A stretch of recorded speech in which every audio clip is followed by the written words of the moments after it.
University college ಆವರಣದಲ್ಲಿ ವಿಶ್ವವಿದ್ಯಾನಿಲಯ ಘಟಕಗಳ ಕಾಲೇಜುಗಳ ಖರ್ಚನ್ನು ಭರಿಸಲಾಗದೆ ಮುಚ್ಚಲು ಮುಂದಾಗಿದೆ.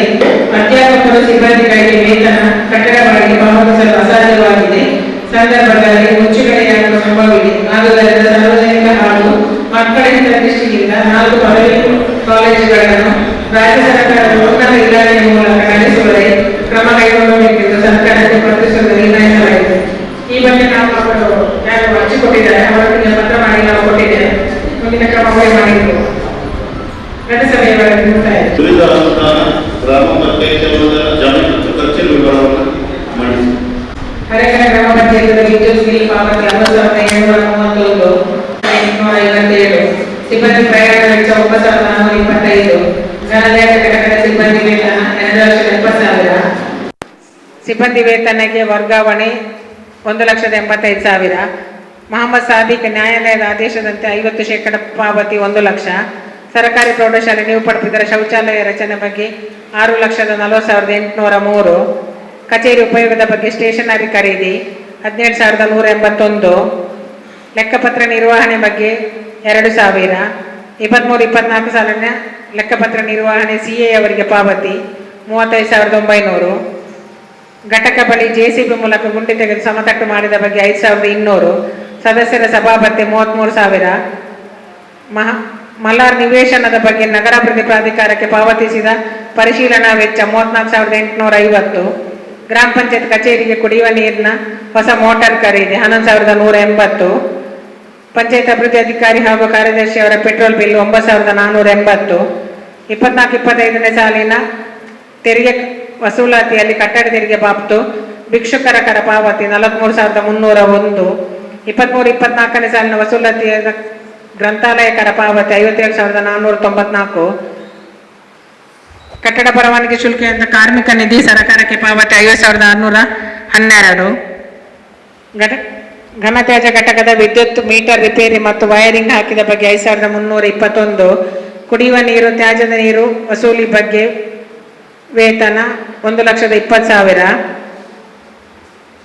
LOCS ಶಾಲಾ ಮಕ್ಕಳ ಕಾರ್ಯಕ್ರಮಕ್ಕೆ 14,350. ಐಕ್ ಅಂಗನವಾಡಿ ಕೇಂದ್ರಕ್ಕೆ ಕುಡಿಯುವ ನೀರಿನ ಟ್ಯಾಂಕ್ ಖರೀದಿ ಬಿಲ್ 6,930. ಕಡವಿನ ಬಳಿ ಕಾಂಕ್ರೀಟ್ ರಸ್ತೆ ದುರಸ್ತಿ 4,500. ನ್ಯೂ ಪಡ್ಪು ಜಂಕ್ಷನ್ ಬಸ್ ತಂಗುದಾಣ ಬಳಿ JCB ಮೂಲಕ ಮಣ್ಣು ತೆಗೆದ ಸಿಮೆಂಟ್ ಹಾಕಿದ ಬಗ್ಗೆ 9,920. ನರೇಗಾ ಯೋಜನೆಯ ಕಾಮಗಾರಿಯನ್ನ NMMS ಹಾಜರಾತಿಗೆ ಹೋದ ರಿಕ್ಷಾ ಬಾಡಿಗೆ 11,410. ಪರಿಶಿಷ್ಟ ಜಾತಿ ಮತ್ತು ಪಂಗಡದ ಕುಡಿಯುವ ನೀರಿನ ಸಿಂಟೆಕ್ಸ್ ಟ್ಯಾಂಕ್ ಖರೀದಿ ಬಗ್ಗೆ 1,14,900. ಮಲೇಕಿದು ಕವಿತಾ ಬಿನ್ ರವಿಕುಮಾರ್ ಇವರಿಗೆ ವಿದ್ಯಾಭ್ಯಾಸದ ಬಗ್ಗೆ 5,000. ಗ್ರಂಥಾಲಯ ಪೇಪರ್ ಬಿಲ್ 4,020. ಕುಡಿಯುವ ನೀರಿನ ಟೆಂಡರ್ ಬಗ್ಗೆ 2,36,615. ಕುಡಿಯುವ ನೀರಿನ ಕಂಪ್ಯೂಟರ್ ಸರ್ವಿಸ್ ಬಗ್ಗೆ 13,358. ಸಿಬ್ಬಂದಿ ವೇತನ 9,20,529. ಪಂಪು ಚಾಲಕರ ವೇತನ 6,68,500. ಹಳೆ ಗ್ರಾಮ ಪಂಚಾಯತ್ ಸಭಾಂಗಣದ ಮೇಲೆ ಪ್ರಕೃತಿ ವಿಕೋಪದಾಗ ಸಮತಟ್ಟು ಮಾಡಿದ ಬಗ್ಗೆ 9,500. ಘನತ್ಯಾಜ್ಯ ಘಟಕದಿಂದ ಪಚ್ಚಿನಾಡಿ ಘಟಕಕ್ಕೆ ಕಸವನ್ನು ತೆಗೆದುಕೊಂಡು ಹೋದ ಗಾಡಿ ಬಾಡಿಗೆ ಮತ್ತು ಕೂಲಿ 10,500. ಗ್ರಾಮ ಪಂಚಾಯತ್ ಕಚೇರಿಗೆ ಗಿಡ ನೆಡಲು ಸಿಮೆಂಟ್ ಬಕೆಟ್ ಖರೀದಿ 5,500. ಗ್ರಾಮ ಪಂಚಾಯತ್ ಕಚೇರಿ ಸ್ವಾತಂತ್ರ್ಯ ದಿನಾಚರಣೆ ಲೈಟ್ ಹಾಗೂ ಸಿಹಿ ತಿಂಡಿ ಬಗ್ಗೆ 14,225. ಮಲಾರ್ ಅಪ್ಪು ಮನೆಯಿಂದ ಅಬುಬಕ್ಕರ್ ಮನೆಯವರೆಗೆ ಚರಂಡಿ ರಚನೆ 9,560. ರಾಜಗುಡ್ಡ ಯಾಕೂಬ್ ಮನೆಯಿಂದ ಸಲಾಂ ಮನೆಯವರೆಗೆ ಮಳೆ ನೀರು ಹೋಗಲು ಚರಂಡಿ 2,500. ಆಲಡ್ಕ ಬಸೀರ್ ಮನೆಯಿಂದ ಹಸೇನಾರ್ ಮನೆಯ ತನಕ ಚರಂಡಿ 4,900. VRW ಕಚೇರಿಗೆ ಸೀಲಿಂಗ್ ಫ್ಯಾನ್ ಖರೀದಿ 5,502. ಗ್ರಾಮ ಪಂಚಾಯತ್ ಬಹುಕೌಶಲ್ಯ ನಲಜಲ ಮಿತ್ರ ಸದಸ್ಯರ ತರಬೇತಿ ವೆಚ್ಚ 46,580. ಅರ್ಧನಾರೀಶ್ವರ ದೇವಸ್ಥಾನದ ಬಳಿ ದೆಪ್ಪೇರಿ ಗಣೇಶ್ ಮನೆಯಿಂದ ಭಾಸ್ಕರ್ ಮನೆಯವರೆಗೆ ಕಾಲುದಾರಿ ಹುಲ್ಲು ತೆಗೆದು ಸ್ವಚ್ಛತೆ ಮಾಡಿದ ಬಗ್ಗೆ 9,000. ಉಂಬುದ ಅಂಗನವಾಡಿ ಬಳಿ ಚರಂಡಿ ದುರಸ್ತಿ ಮತ್ತು ಸ್ವಚ್ಛತೆ 5,000. ಉದ್ಯೋಗ ಖಾತರಿ ಯೋಜನೆ ಒಂಬಡ್ಸ್ಮನ್ ವಸೂಲಿಗೆ ಬಗ್ಗೆ 8,640. ಮಲಾರ್ ಅಂಗನವಾಡಿ ಕೇಂದ್ರ ಪೈಪ್ಲೈನ್ ದುರಸ್ತಿ 2,039. ಆಲಡ್ಕ ಸಿದ್ದಿಕ್ ಮನೆಯಿಂದ ಮರಿಯಂ ಮನೆಯವರೆಗೆ JCB ಮೂಲಕ ಚರಂಡಿ ದುರಸ್ತಿ 7,000. ನ್ಯೂ ಪಡ್ಪ್ ಅಶೋಕ್ ಮನೆ ಹತ್ತಿರ ಕುಡಿಯುವ ನೀರಿನ ಬೋರ್ವೆಲ್ನಿಂದ ಮೇನ್ ರೋಡಿಗೆ ಕಟ್ ಮಾಡಿ ವೈರಿಂಗ್ ಮಾಡಿದ ಬಗ್ಗೆ 1,200. ಬೈತಾರ್ ಮಸೀದಿ ಬಳಿ ಅಡ್ಡ ರಸ್ತೆಯನ್ನು ಜೆಸಿಬಿ ಮೂಲಕ ಸಮತಟ್ಟು ಮಾಡಿದವರಿಗೆ 9,000. ನ್ಯೂ ಪಡ್ಪು ಮಸೀದಿ ಬಳಿ ಆವರಣಗಳು ಕುಸಿದು ಬಿದ್ದದಕ್ಕೆ ತಾತ್ಕಾಲಿಕ ಟರ್ಪಲ್ ಹಾಕಿದ ಬಗ್ಗೆ ಹಾಗೂ ಕಟ್ಟಡ ನಂಬರ್ 11 ಸ್ಟಾಲ್ ನಂಬರ್ 11 ಮತ್ತು 12ಕ್ಕೆ ಟರ್ಪಲ್ ಹಾಕಿದ ಬಗ್ಗೆ 5,315. ಹೊರೇಕಳ ದಾಮೋದರ ಮನೆ ಹತ್ತಿರ ಚರಂಡಿ ದುರಸ್ತಿ 3,000. ಘನತ್ಯಾಜ್ಯ ಘಟಕದ ಕಸೆ ವಿಲೇವಾರಿ 6 ಡ್ರಮ್ ಖರೀದಿಸಿದ ಬಗ್ಗೆ 4,440. ಮಲಾರ್ ನಿವೇಶನ ಬಳಿ ವಿದ್ಯುತ್ ಕಂಬ ಸ್ಥಳಾಂತರ 9,900. ನ್ಯೂ ಪಡ್ಪ್ ಇಕ್ಬಾಲ್ ಮನೆಯಿಂದ ಜೋಹರ ಮನೆವರೆಗೆ ಕುಡಿಯುವ ನೀರಿನ ಪೈಪ್ಲೈನ್ ಸಾಮಗ್ರಿ ಕೂಲಿ ಪಾವತಿ 15,740. ಸರ್ಕಾರಕ್ಕೆ ತೆರಿಗೆ ಪಾವತಿ 21,505. ಒಡ್ಡೆದಗುರಿ ರುದ್ರಭೂಮಿಯಿಂದ ಅಶ್ರಫ್ ಮನೆವರೆಗೆ ರಸ್ತೆ ಬದಿ ಹುಲ್ಲು ತೆಗೆದ ಬಗ್ಗೆ 6,300. ಮಲಾರ್ ಕೋಡಿಯಿಂದ ಮುಂಡಪ ಮನೆವರೆಗೆ ಹುಲ್ಲು ತೆಗೆದ ಬಗ್ಗೆ 5,600.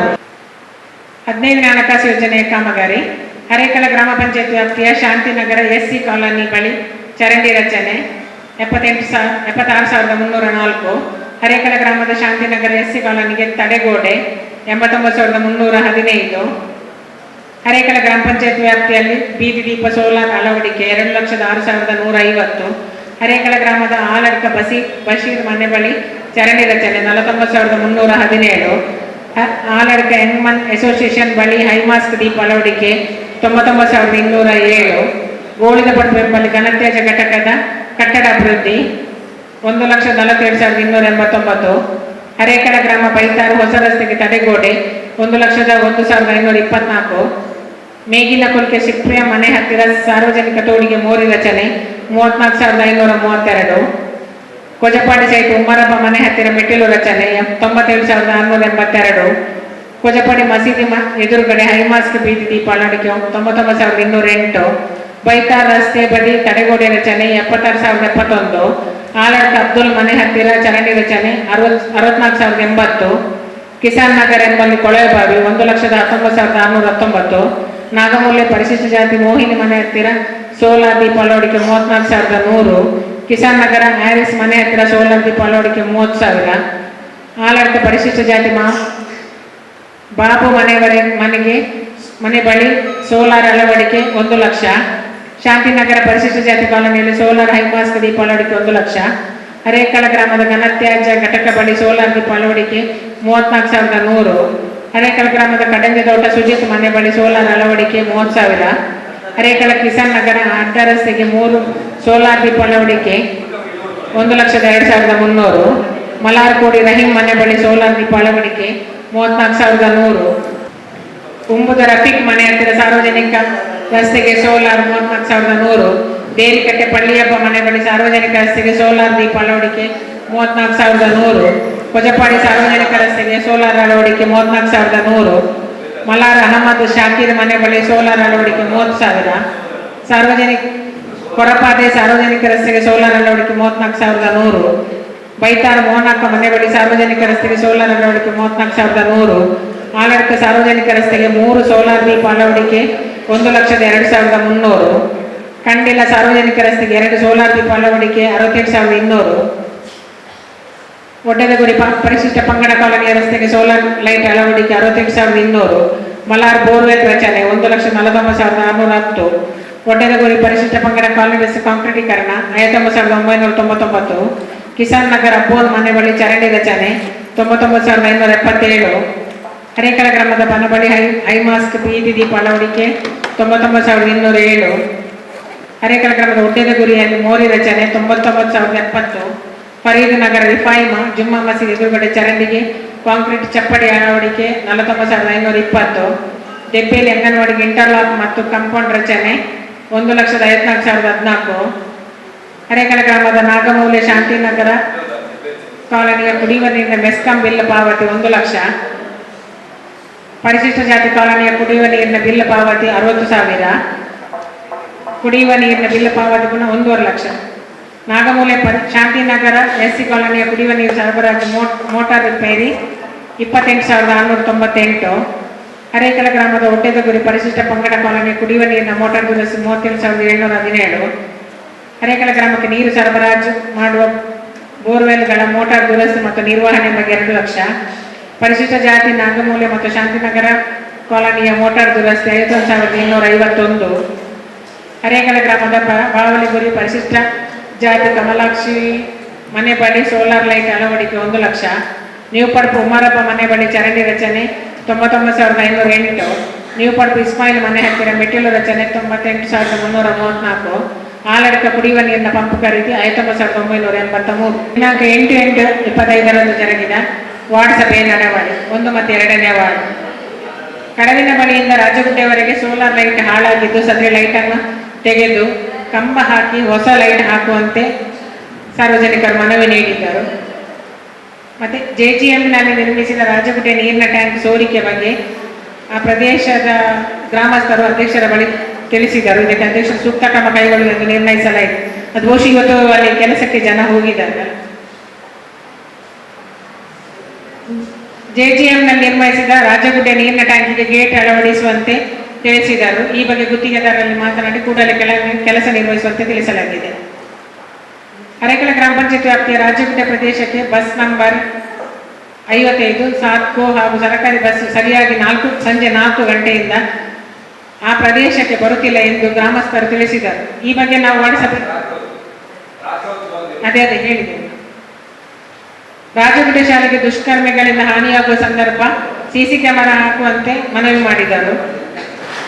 ಗುಡ್ಫಾಲ್ ದಾರಿಗೆ ಹೊಸ ಬೀದಿ ದೀಪ ಅಳವಡಿಕೆ, ಬೈತಾರ್ ಬಳಿ ಕಾಂಕ್ರೀಟೀಕರಣ, ದೇವಿಕಟ್ಟೆ ಕಾಲಿದ ಮನೆಯಿಂದ SK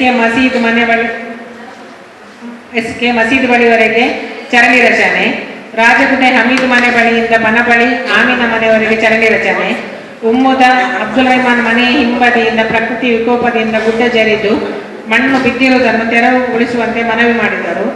BS ಕರೀಂ ಮನೆ ಬಳಿಯಿಂದ ನವಾಜ್ ಮನೆ ತನಕ ಕಾಲುದಾರಿ ದುರಸ್ತಿ, ಉಂಬುದ ಎಂಬಲ್ಲಿ ಹೊಸ ಅಂಗನವಾಡಿ ರಚನೆ ಬಗ್ಗೆ ಪ್ರಸ್ತಾವನೆ, ಬೈತಾರ್ ಕಂಬ ಹಾಕಿ ಲೈಟ್ ಅಳವಡಿಕೆ ಬಗ್ಗೆ, 1ನೇ ವಾರ್ಡ್ ಮಸೀದಿ ಬಳಿ ರಸ್ತೆಗೆ ಕಾಂಕ್ರೀಟೀಕರಣ ಮನವಿ ನೀಡಿದ್ದಾರೆ. ಬೈತಾರ್ ಇದು ಕಂಬ ಬಹುಶಃ ನಾಳೆ ತಂದು ಹಾಕ್ತಾರೆ ಅವರು.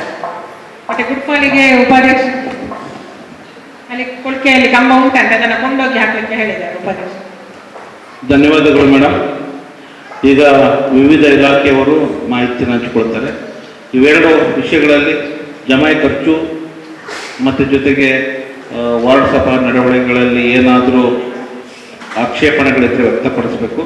ಯಾವುದು ಆಕ್ಷೇಪಣೆಗಳು ಇಲ್ಲ ಇಲಾಖಾಧಿಕಾರಿಗಳು ಮಾಹಿತಿಯನ್ನು ಕೊಡಬೇಕು. ಮೊದಲನೇದಾಗಿ ಮಹಿಳಾ ಮತ್ತು ಮಕ್ಕಳ ಅಭಿವೃದ್ಧಿ ಇಲಾಖೆ ಮುಖ್ಯಾಂಶಗಳನ್ನು ನಮ್ಮ ಗ್ರಾಮ ಕರಣಿಕರು ಆಗಮಿಸಿದ್ದಾರೆ, ಗ್ರಾಮ ಆಡಳಿತಾಧಿಕಾರಿ ಅವರು ಆಗಮಿಸಿದ್ದಾರೆ. ಅವರಿಗೆ ಪಂಚಾಯತ್ ಪರವಾಗಿ ಸ್ವಾಗತವನ್ನು ಬಯಸ್ತೇನೆ. ಹಾಗೂ NRG ಇಂಜಿನಿಯರ್ ಭವ್ಯ ಮೇಡಮ್ ಆಗಮಿಸಿದ್ದಾರೆ. ಅವರಿಗೆ ಪಂಚಾಯತ್ ಪರವಾಗಿ ಸ್ವಾಗತವನ್ನು. IEC ಮೇಡಮ್ ನಿಶ್ಮಿತಾ ಮೇಡಮ್ ಆಗಮಿಸಿದ್ದಾರೆ. ಅವರಿಗೂ ಸ್ವಾಗತವನ್ನು ಬಯಸ್ತೇನೆ. ಅತಿ ಮುಖ್ಯವಾಗಿ ಈ ಒಂದು ಗ್ರಾಮ ಸಭೆಯಲ್ಲಿ ನಮ್ಮ TV ಮಾಧ್ಯಮ ಮಿತ್ರರು ಆಗಮಿಸಿದ್ದಾರೆ. ಮತ್ತೆ ಪತ್ರಿಕಾ ವರದಿಗಾರರು ಕೂಡ ಆಗಮಿಸಿದ್ದಾರೆ. ಅವರಿಗೆ ವೈಯಕ್ತಿಕವಾಗಿ ಮತ್ತು ಈ ಕಾರ್ಯಕ್ರಮಕ್ಕೆ ತುಂಬ ಹೃದಯದ ಸ್ವಾಗತವನ್ನು ಕೋರ್ತಾ ಇದ್ದೇವೆ. ಧನ್ಯವಾದಗಳು. ನಮಸ್ಕಾರ. ಇಂದಿನ ಹರೇಗಳ ಗ್ರಾಮ ಪಂಚಾಯತಿ ಗ್ರಾಮ ಸಭೆ ಅಧ್ಯಕ್ಷರೇ ಹಾಗೂ ನೋಡಲ್ ಅಧಿಕಾರಿಯವರೇ ಹಾಗೂ ಎಲ್ಲ ನೆರೆದಿರ್ತಕ್ಕಂಥ ಪಂಚಾಯತ್ ಸದಸ್ಯರೇ ಹಾಗೂ ಇಲಾಖಾಧಿಕಾರಿಯವರೇ, ನಾನು ಮಹಿಳಾ ಮತ್ತು ಮಕ್ಕಳ ಅಭಿವೃದ್ಧಿ ಇಲಾಖೆಯಿಂದ ಬಂದಿದ್ದೇನೆ. ಹಾಗೂ ಗ್ರಾಮಸ್ಥರೇ, ನಮ್ಮಲ್ಲಿ ಇಲಾಖೆಯಲ್ಲಿ ಪೂರಕ ಪೌಷ್ಟಿಕ ಆಹಾರ ಕಾರ್ಯಕ್ರಮ ಈಗಾಗಲೇ ನಮ್ಮ ಅಂಗನವಾಡಿ ಕೇಂದ್ರದಲ್ಲಿ ನಡೀತಾ ಇದೆ. ಬೆಳಗ್ಗೆ ಮಕ್ಕಳಿಗೆ ಹಾಲು ಮತ್ತು ಮಿಲೆಟ್ಗಳನ್ನು ವಿತರಣೆ ಮಾಡ್ತಾ ಇದ್ದೇವೆ. ಮಧ್ಯಾಹ್ನ ಅನ್ನ ಸಾಂಬಾರ್, ಇದು ಮೆನು ಚೇಂಜ್ ಆಗ್ತಾ ಇರುತ್ತೆ.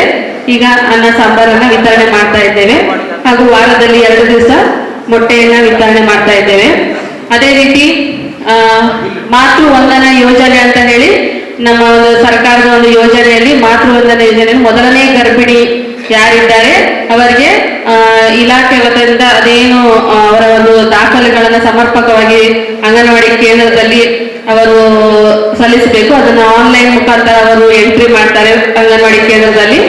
ಅದನ್ನು ಅವರಿಗೆ 5,000 ರೂಪಾಯಿ ಅವರಿಗೆ ನೇರವಾಗಿ ಅವರ ಒಂದು ಖಾತೆಗೆ ಜಮಾ ಆಗುತ್ತೆ. ತಾಯಿ ಕಾರ್ಡ್ ಆಗಿರ್ಬೋದು, ಇದನ್ನೆಲ್ಲ ಅವರು ಸಬ್ಮಿಟ್ ಮಾಡಬೇಕಾಗತ್ತೆ ಹತ್ತಿರದ ಅಂಗನವಾಡಿ ಕೇಂದ್ರದಲ್ಲಿ ಮೊದಲನೇ ಗರ್ಭಿಣಿಗೆ.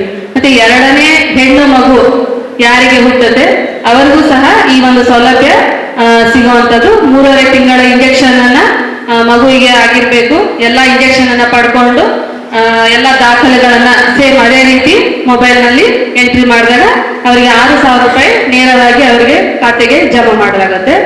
ಇದು ಮಾತೃ ವಂದನಾ ಯೋಜನೆ ಅಂತ ಹೇಳಿ. ಏನಾದ್ರು ಡೌಟ್ಸ್ ಗಳಿದ್ರೆ ಹತ್ತಿರದ ಅಂಗನವಾಡಿಗೆ ಹೋಗಿ ಕೇಳ್ಬಹುದು. ಮತ್ತೆ ಈಗ ಭಾಗ್ಯಲಕ್ಷ್ಮಿ ಯೋಜನೆ ಅಂತ ಹೇಳಿ ಇದೆ. ಭಾಗ್ಯಲಕ್ಷ್ಮಿ ಯೋಜನೆ ಈಗ ಮಾತೃ ವಂದನಾ ಯೋಜನೆಯಲ್ಲಿ APL BPL ಅಂತ ಏನು ಇರೋದಿಲ್ಲ, ಅದನ್ನ ಸಲ್ಲಿಸಬಹುದು. ಭಾಗ್ಯಲಕ್ಷ್ಮಿ ಯೋಜನೆಯಲ್ಲಿ ಕಡ್ಡಾಯವಾಗಿ BPL ಕಾರ್ಡ್ ಇರಲೇಬೇಕು.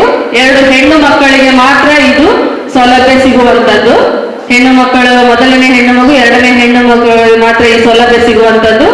ಈಗ 18 ವರ್ಷ ತುಂಬಿದಾಗ ಅವರಿಗೆ ಮೆಚುರಿಟಿ ಅಮೌಂಟ್ ಅವರಿಗೆ ನಾವು ಕಚೇರಿಗೆ ಕರೆಸಿ ಅಗತ್ಯ ದಾಖಲೆಗಳನ್ನ ಪರಿಶೀಲಿಸಿ ಅವರಿಗೆ ಮೆಚುರಿಟಿ ಅಮೌಂಟ್ ಅನ್ನ 18 ವರ್ಷ ಈಗಾಗಲೇ 6-7ನೇ ಸಾಲಿನಲ್ಲಿ ಈಗಾಗಲೇ ನಾವು ಒಂದು ಮೆಚುರಿಟಿ ಅಮೌಂಟ್ ಅನ್ನ ಒಂದು ಫಲಾನುಭವಿಯನ್ನ ಕರೆದು ಅವರಿಗೆ ನಾವು ಈಗ ಕೊಡುವಂತ ಕೆಲಸಗಳನ್ನ ಮಾಡ್ತಾ ಇದ್ದೇವೆ. 18 ವರ್ಷ ತುಂಬಿದವರಿಗೆ ಅವರು ಸಹ ಎಲ್ಲ ದಾಖಲೆಗಳನ್ನ ಸಲ್ಲಿಸಬೇಕಾಗತ್ತೆ. ಮತ್ತೆ ಪ್ರತಿಯೊಂದು ದಾಖಲೆಗಳನ್ನು ಸಮರ್ಪಕವಾಗಿದ್ದಲ್ಲಿ ಈ ಒಂದು ಆಧಾರ್ ಕಾರ್ಡ್ ಎಲ್ಲ ಕರೆಕ್ಟ್ ಆಗಿ ಅವರು ಅಪ್ಡೇಟ್ ಮಾಡಿರ್ಬೇಕು. ಇದೆಲ್ಲ ಇದ್ದಾಗ ಇದನ್ನೊಂದು ಪಡಿಬಹುದು. ಮತ್ತೆ ಭಾಗ್ಯಲಕ್ಷ್ಮಿಯಲ್ಲಿ ಮುಖ್ಯವಾಗಿ ರೇಷನ್ ಕಾರ್ಡ್ ಅಲ್ಲಿ ಗಂಡನ ಹೆಸರು ಕಡ್ಡಾಯವಾಗಿ ಫೋಟೋ ಇರಲೇಬೇಕು. ತಾಯಿ ಇದು ಹೆಂಡತಿದು ದೃಢೀಕರಣ, ವಾಸವಾಗಿದ್ದಾರೆ ಅಂತ ದೃಢೀಕರಣ ಕೊಟ್ರೆ ಸಾಕಾಗುತ್ತೆ. ಮತ್ತೆ ನಮ್ಮಲ್ಲಿ ಫಲಾನುಭವಿಗಳು ಈಗಾಗಲೇ ಪೂರಕ ಪೌಷ್ಟಿಕ ಪಡಿತಾ ಇರುವಂತವರು 6ರಿಂದ 3 ವರ್ಷದ ಮಕ್ಕಳು 192, 3ರಿಂದ 6 109, ಮತ್ತೆ 107 ಗರ್ಭಿಣಿ ಬಾಣಂತಿಯರು ಈಗಾಗಲೇ ಆಲ್ರೆಡಿ ಇದ್ದಾರೆ. ಮತ್ತೆ 167 ಮಾತೃವಂದನಾ ಸೌಲಭ್ಯವನ್ನ ಈಗಾಗಲೇ ಪಡೆದಿದ್ದಾರೆ. ಮತ್ತೆ ಭಾಗ್ಯಲಕ್ಷ್ಮಿ 94 ಪಡೆದಿದ್ದಾರೆ. ಮತ್ತೆ ಇಲ್ಲಿ ಸ್ತ್ರೀಶಕ್ತಿ ಗುಂಪುಗಳು ಕಾರ್ಯನಿರ್ವಹಿಸ್ತಾ ಇದ್ದಾರೆ. ಆರ್ಥಿಕವಾಗಿ ಅವರು ಸಬಲರಾಗೋದಕ್ಕೆ ಆಲ್ಮೋಸ್ಟ್ ಅವರಿಗೆ ಈಗೆಲ್ಲ ಉಳಿತಾಯವನ್ನೆಲ್ಲ ಮಾಡಿ ಮತ್ತೆ ಆಂತರಿಕ ಸಾಲವನ್ನ ಪಡ್ಕೊಂಡು ಆರ್ಥಿಕವಾಗಿ ಅವರು ಸಬಲರಾಗಿದ್ದಾರೆ. ಮತ್ತೆ ಕೆಲವೊಂದೆಲ್ಲ ಫೋಟೋ, ಈಗ ಮುಂಚೆ ನಾವು ಫುಡ್ ಡಿಸ್ಟ್ರಿಬ್ಯೂಷನ್ ಮಾಡುವಾಗ ಫೋಟೋ ಕ್ಯಾಪ್ಚರ್ ಇರಲಿಲ್ಲ. ಈಗ ಫುಡ್ ಡಿಸ್ಟ್ರಿಬ್ಯೂಷನ್ ಮಾಡುವಾಗ ಒಂದು ಸರ್ಕಾರದ ಆದೇಶದಂತೆ ನಾವು ಯಾರು ಫಲಾನುಭವಿ ಇದ್ದಾರೆ ಅಂದ್ರೆ 6ರಿಂದ 3 ವರ್ಷದ ಮಕ್ಕಳಿಗೆ ಮನೆ ಕೊಡ್ತೇವೆ, ಗರ್ಭಿಣಿ ಬಾಣಂತಿಯರಿಗೆ ಮನೆಗೆ ಫುಡ್ ಕೊಡುವಾಗ ಒಂದು ಫೋಟೋ ಕ್ಯಾಪ್ಚರ್ ಇರುತ್ತೆ. ಅದಕ್ಕೆ ದಯಮಾಡಿ ಎಲ್ಲರೂ ಸಹಕರಿಸಬೇಕು. ಮತ್ತೆ 1 ಬಾರಿ ಮಾತ್ರ OTP ಅನ್ನ ಕೇಳಲಾಗತ್ತೆ ಅವರಿಗೆ. ಅದನ್ನೆಲ್ಲ ಒಂದು ಮಾಹಿತಿಯನ್ನ ಕಾರ್ಯಕರ್ತರಿಗೆ ಕೊಟ್ಟು ಸಹಕರಿಸಬೇಕಾಗಿ ಧನ್ಯವಾದಗಳು ಮೇಡಮ್. ಕಾರ್ಯಕ್ರಮ ಮುಂದುವರಿದ ಹಾಗೆ ಮೆಸ್ಕಾಂ ಇಲಾಖೆಯವರು ಮಾಹಿತಿಯನ್ನು ಹಂಚ್ಕೋಬೇಕು. ವೇದಿಕೆಯ ಮೇಲೆ ಇರ್ತಕ್ಕಂಥ ಮಾನ್ಯ ಅಧ್ಯಕ್ಷರೇ, ಉಪಾಧ್ಯಕ್ಷರೇ, BO ಸರ್ ಹಾಗೂ ಎಲ್ಲ ಗ್ರಾಮ ಪಂಚಾಯತಿಯ ಸದಸ್ಯರೇ ಹಾಗೂ ಎಲ್ಲ ಇಲಾಖೆಯ ಅಧಿಕಾರಿಗಳೇ, PDO ಸಾಹೇಬ್ರೆ ಹಾಗೂ ಗ್ರಾಮಸ್ಥರೇ, ಎಲ್ಲರಿಗೂ ನಮಸ್ಕಾರ. ನನ್ನ ಹೆಸರು ಈರನ್ಗೌಡ ಅಂತ ಹೇಳಿ, ಅಸಿಸ್ಟೆಂಟ್ ಇಂಜಿನಿಯರು ಮೆಸ್ಕಾಮಿಂದ. ಇವಾಗಲೇ ಕರ್ನಾಟಕದ ಮಹತ್ವಾಕಾಂಕ್ಷಿ ಯೋಜನೆಯಾದ ಗೃಹಜ್ಯೋತಿ ಸ್ಕೀಮ್ ಏನಿದೆ ಅದರಲ್ಲಿ ನಮ್ಮ ಈ ಅರೆಕಾಳ ಗ್ರಾಮ ಪಂಚಾಯತಿಯಲ್ಲಿ 1836 ಗ್ರಾಹಕರಿದ್ದಾರೆ. ಅದರಲ್ಲಿ 1364 ರಿಜಿಸ್ಟರ್ ಆಗಿದ್ರೆ, ಇನ್ನೂ 472 ಆಗಿಲ್ಲ. ದಯವಿಟ್ಟು ಯಾರು ಈ ಯೋಜನೆಯನ್ನು ಇನ್ನೂ ರಿಜಿಸ್ಟರ್ ಮಾಡ್ಕೊಂಡಿಲ್ಲ ತಾವು ದಯವಿಟ್ಟು ಮಾಡ್ಕೋಬೇಕು. ನಮ್ಮ ಕಚೇರಿಯಲ್ಲಾದರೂ ಬಂದು ಮಾಡ್ಕೋಬಹುದು ಅಥವಾ ನಮ್ಮ ಮೊಬೈಲಲ್ಲಿ ಮಾಡ್ಕೋಬಹುದು, ವೆಬ್ಸೈಟಲ್ಲಿ ಮಾಡ್ಕೋಬಹುದು ಅಂತ ಹೇಳ್ತಾ ಇದ್ದೀನಿ. ಇನ್ನು ನಮ್ಮ ಇಲಾಖೆಯಿಂದ ನಿಮಗೆ ಏನಾದರೂ ಬೇರೆ ಸುಳ್ಳು ಕೊರತೆ ಇದ್ರೆ ತಾವು ಹೇಳ್ಬೋದು ಈ ಸಭೆ. ಮೆಸ್ಕಾಂ ಇಲಾಖೆಯಿಂದ ಏನಾದರೂ ಕುಂದುಕೊರತೆಗಳಿದ್ರೆ ಪ್ರಶ್ನೆಗಳನ್ನ ಕೇಳಬೇಕು. ರಾಜ್ಯ ಹಾಸ್ಪಿಟಲ್ ಹತ್ರ ಮೇಲ್ಗಡೆ ಶೇಖಾಜಿ ಅವರ ಮನೆ ಉಂಟು, ಅದರ ಮೇಲ್ಗಡೆ ಕಂಬ ಹಾಕಿದ್ದಾರೆ. ಆ ಕಂಬವನ್ನು ನಮ್ಮ ರಸ್ತೆ ಬದಿಯಲ್ಲಿ ಹಾಕಿದ್ರೆ ಒಳ್ಳೇದಿತ್ತು ಅದು. ಯಾಕೆ ಮಳೆಗಾಲ ತುಂಬಾ ಕಷ್ಟ ಆಗ್ತದೆ ಜನರಿಗೆ ಅಲ್ಲಿ ಹೋಗ್ಲಿಕ್ಕೆ. ಎಲ್ಲಿ ಹೇಳಿದ್ರೆ ರಾಜ್ಯ ಹಾಸ್ಪಿಟಲ್ ಮೇಲ್ಗಡೆ ಶೇಖಾಜಿ ಅವರ ಮನೆ ಹತ್ರ. ಶೇಖಾಜಿ ಅವರ ಯಾರ ಮನೆ ಹತ್ರ ಸರ್? ಶೇಖಾಜಿ ಹಾಜರ್ ಅಂತ, ಶೇಖಾಜಿ ಕೇರಿಕಟ್ಟೆಯಲ್ಲಿ. ಅದನ್ನು ತೆಗೆದು ಕೆಳಗಡೆ ರೋಡಲ್ಲಿ ಹಾಕಿದ್ರೆ ಒಳ್ಳೇದಿತ್ತು. ಆ ರೋಡ್ ಮೈನ್ ವೈರ್ ಅದು. ಸರಿ ಸರ್, ನಾನು ಅದನ್ನು ನೋಡ್ತೇನೆ. ನೋಡಿ, AWE ಅವರು ಹೇಳ್ತಾ ಇದ್ದಾರೆ, ಊರಿನವರು ಎಸ್ ಸರ್, ನಂಬರ್ ತಗೋತಾರೆ, ಫೋನ್ ಮಾಡಲ್ಲ, ಫೋನ್ ರಿಸೀವ್ ಮಾಡಲ್ಲ ಅಂತ ಹೇಳ್ತಾರೆ. ಇಲ್ಲ, ಯಾವುದೇ ಒಂದು ನಿಮಿಷ ನಾನು ಹೇಳೋರು ಕೇಳ್ಕೊಳ್ರಿ. ಅವ್ರು ಬರೋದೇ ಗ್ರಾಮ ಸಭೆಗೆ ಆ ಪ್ರಾಬ್ಲಮ್ಗಳನ್ನು ಸಾಲ್ವ್ ಮಾಡ್ಕೊಳ್ಳಿ ಬರ್ತಾರೆ. ನಮ್ಮ ಫೋನ್ ತೆಗಿಲಿಲ್ಲ ಅವರೇ ಬರ್ಬೇಕು. ದಯಮಾಡಿ ಅದು ಯಾರು ಬರ್ತೀರಮ್ಮ ಬರ್ತ್ಬಿಡಿ ಅದನ್ನು. ಮೆಸ್ಕಾಂ ಇಲಾಖೆಯವರು ಊರಿನ ಗ್ರಾಮಸ್ಥರು ಫೋನ್ ಮಾಡಿದಾಗ ಫೋನ್ಗೆ ಸ್ಪಂದಿಸಿ ಅವರೇನು ಸಮಸ್ಯೆಗಳಿಗೆ ಪರಿಹಾರವನ್ನು ಕಂಡುಹಿಡ್ಕೊಳ್ಬೇಕು ಎಂದು ಸಭೆಯಲ್ಲಿ ನಿರ್ಣಯಿಸಲಾಗಿದೆ. ಮಾಡಿ ಹೇಳ್ತೀವಲ್ಲ ಫಸ್ಟ್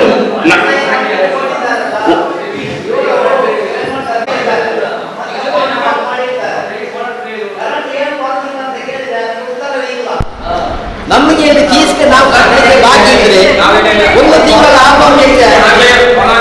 ರೆಸ್ಪಾನ್ಸ್ ಮಾಡ್ತಾರೆ ನಮಗೆ ನಾವು ರೆಸ್ಪಾನ್ಸ್ ಮಾಡ್ತೀವಿ ಏನು ಕಂಪನಿ ಇದ್ರು ಮಾಡ್ತಾರೆ ನಮ್ದು ಕಂಪನಿ ಇದೆಯಲ್ಲ ಕಂಪನಿ ಅವರಿಗೆ ಸರ್ ಒಂದು ನಿಮಿಷ ಅಷ್ಟೇ ನಾನು ಹೇಳ್ತಿದ್ದು ಸೂಚನೆಯನ್ನು ಕೂಡ ಕೊಡ್ತಾ ಇದ್ದೇನೆ ಆ ಸಭಾ ನಡೆಗಳು ಕೂಡ ಬರ್ತಾ ಇದೆ ಇನ್ನು ಮುಂದೆ ಬೋಧಿಸ್ತದೆ ಮಾಡಿ ಅಟೆಂಡ್ ಮಾಡಿ ಮಳೆಗಾಲ ಟೈಮು ಕರೆಂಟ್ ವಿದ್ಯುತ್ ಇಲ್ಲ ಅಂತ ಏನು ಅಂತ ಯಾರು ಬಂದರೂ ಕೂಡ ಮುಗಿಸಿ ಮಾಡ್ತಾರೆ ಇನ್ನೇನಾದ್ರು ಪ್ರಶ್ನೆಗಳಿದ್ರೆ ಕೇಳಬೇಕು ರಸ್ತೆ ಬದಿಯಲ್ಲಿ ಗಿಡಗಳು ಜಾಸ್ತಿ ಆಗಿದೆ ಈ ಮೈ ಮೇಲೆ ವೈರಗಳು ಗಿಡಗಳು ತುಂಬಾ ದುರ್ಜಾತ ಅದಕ್ಕೆ ಮಕ್ಕಳಿಗೆ ತುಂಬಾ ತೊಂದರೆ ಆಗ್ತದೆ ಅದನ್ನು ಕಡಿದ್ರೆ ಒಳ್ಳೆದಿತ್ತು ರಸ್ತೆ ಬದಿಯಲ್ಲೆಲ್ಲ ಅಲ್ಲಿ ನಮ್ಮ ಅರಣ್ಯ ಬೆಳೆಯಿಂದ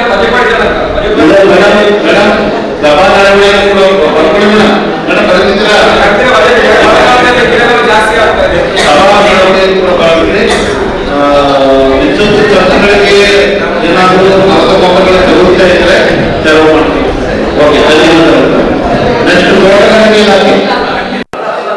26ನೇ ಸಾಲಿನಲ್ಲಿ ತೋಟಗಾರಿಕೆ ಇಲಾಖೆ. ನನ್ನ ಹೆಸರು ಸಜ್ಜನಾ ಅಂತ ಹೇಳಿ, ನಾನು ಅಸಿಸ್ಟೆಂಟ್ ಹಾರ್ಟಿಕಲ್ಚರ್ ಆಫೀಸರ್ ಆಗಿ ಕಾರ್ಯನಿರ್ವಹಿಸ್ತಾ ಇದ್ದೇನೆ.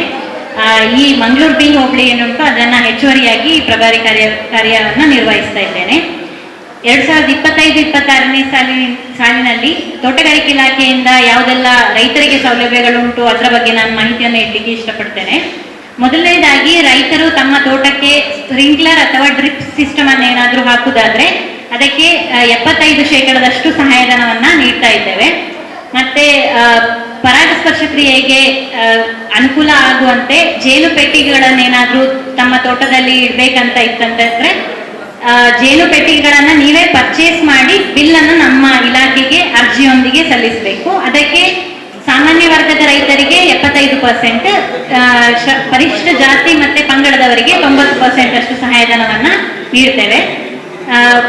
ತೋಟಗಾರಿಕೆಗೆ ಉಪಯೋಗವಾಗುವಂತ ಯಾವುದೇ ಯಂತ್ರೋಪಕರಣಗಳನ್ನ ಪರ್ಚೇಸ್ ಮಾಡೋದಿತ್ತಂದ್ರೆ ನೀವು ಪರ್ಚೇಸ್ ಮಾಡಿ ನಮ್ಮ ಸರ್ಕಾರದಿಂದ ಅನುಮೋದನೆಯಾಗಿರುವಂತಹ ಕಂಪನಿಗಳಿಂದ ಪರ್ಚೇಸ್ ಮಾಡಿ ಆ ಬಿಲ್ ಅನ್ನ ನಮ್ಗೆ ಅರ್ಜಿಯೊಂದಿಗೆ RTC, ಆಧಾರ್ ಮತ್ತೆ ಬ್ಯಾಂಕ್ ಪಾಸ್ಬುಕ್ ಇದು ಜೆರಾಕ್ಸ್ ಇಟ್ಟು ಅರ್ಜಿಯನ್ನ ಸಲ್ಲಿಸಬೇಕು. ಅದಕ್ಕೆ 40% ಸಹಾಯಧನವನ್ನ ನೀಡಲಿಕ್ಕೆ ಅವಕಾಶ ಉಂಟು. ಬೇರೆ ಕಾಳುಮೆಣಸು, ಗೇರು, ಕೊಕ್ಕೋ, ಡ್ರ್ಯಾಗನ್ ಫ್ರೂಟ್ ಮತ್ತೆ ಅವಕಾಡೋ, ಬಟರ್ ಫ್ರೂಟ್ ಅಂತ ಹೇಳ್ತಾರಲ್ಲ ಅದು, ಮ್ಯಾಂಗೋಸ್ಟಿನ್ ಇಂತಹ ಬೆಳೆಗಳನ್ನ ಮಿನಿಮಮ್ 1 ಎಕರೆಗಿಂತ ಮಿನಿಮಮ್ 1 ಎಕರೆ ಮ್ಯಾಕ್ಸಿಮಮ್ 2 ಹೆಕ್ಟೇರ್ ತನಕ ಏನಾದ್ರೂ ಬೆಳಿಲಿಕ್ಕೆ ಇತ್ತಂತ ಹೇಳಿದ್ರೆ ಅಂತಹ ರೈತರು ಕೂಡ ನಮಗೆ ಅರ್ಜಿಯನ್ನ ಸಲ್ಲಿಸಬಹುದು. RTC ಮತ್ತೆ ಆಧಾರ್ ಇಟ್ಟು ಅದಕ್ಕೆ 40% ಸಹಾಯಧನವನ್ನ ಕೊಡ್ತೇವೆ. ಇನ್ನು 25-26ನೇ ಸಾಲಿನಲ್ಲಿ ಬೆಳೆ ವಿಮೆಗೆ ನೋಂದಣಿ ಮಾಡಲಿಕ್ಕೆ ಆಗಸ್ಟ್ 15 ಅಂತಿಮ ದಿನ ಉಂಟು. ಅಡಿಕೆಗೆ 2260 ರೂಪಾಯಿ ಪ್ರತಿ ಎಕರೆಗೆ, ಕಾಳುಮೆಣಸಿಗೆ 960 ರೂಪಾಯಿಯನ್ನ ಪಾವತಿ ಮಾಡಿ ಬೆಳೆ ವಿಮೆಗೆ ನೋಂದಣಿ ಮಾಡಿಸಬಹುದು. ಕೆಲವರದ್ದು ಪಹಣಿಯಲ್ಲಿ ಬೆಳೆ ಇಲ್ಲ ಅಥವಾ ಕೃಷಿಯೇತರ ಅಂತೆಲ್ಲ ಉಂಟು. ಹಾಗಾಗಿ ಯಾರ್ದೆಲ್ಲ ಆತರ ಪ್ರಾಬ್ಲಮ್ ಉಂಟು, ಈ ವರ್ಷ ನಿಮ್ಗೇನೆ ಸರ್ಕಾರದಿಂದ ಒಂದು ಆ್ಯಪ್ ಬಿಟ್ಟಿದ್ದಾರೆ, ರೈತರ ಬೆಳೆ ಸಮೀಕ್ಷೆ ಅಂತ ಹೇಳಿ.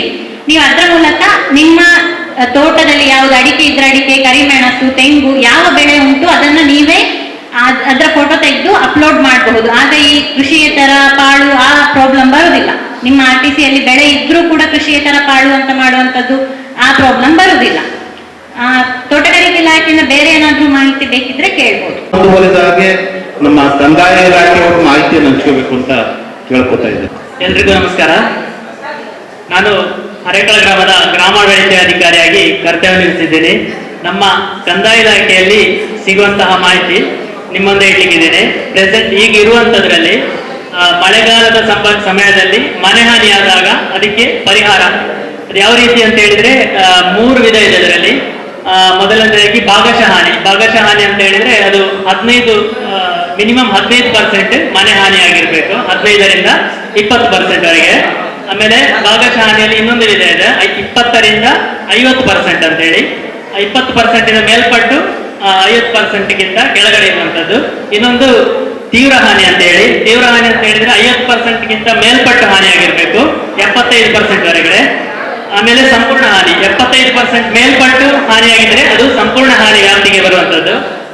ಇದರಲ್ಲಿ ಪರಿಹಾರ ಯಾವ ರೀತಿ ಅಂತ ಹೇಳಿದ್ರೆ, ಭಾಗಶಃ ಹಾನಿಯಲ್ಲಿ 15ರಿಂದ 20% ಅಂದ್ರೆ 6,500 ರೂಪಾಯಿವರೆಗೆ ಅವರಿಗೆ ಪರಿಹಾರ ಪಾವತಿ ಆಗ್ತದೆ. 20ರಿಂದ 50% ಅಂತ ಹೇಳಿದ್ರೆ 30,000.